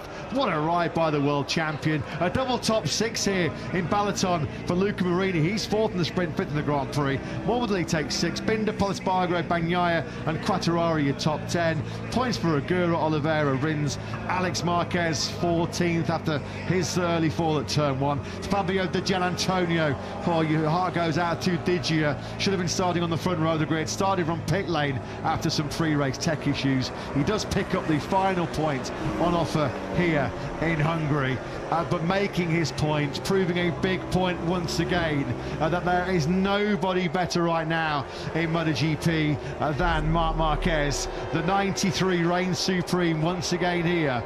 He won first MotoGP races in Austin in 2013 as Bagnaia runs wide in the battle for 8th place. On our first visit to Austin in 2013, our first visit to Termas in 2014, our first visit to Buriram in 2018. Your victor on those occasions was Marc Marquez, and on our first visit to Hungary, he has been superb. He has been brilliant in Balaton. Pole position, sprint victory, Grand Prix victory.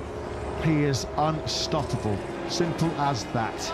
Not even contact on the first lap could derail the unstoppable Marc Marquez runaway train in 2025. What a star, though, Jorge Martinez, as we get ready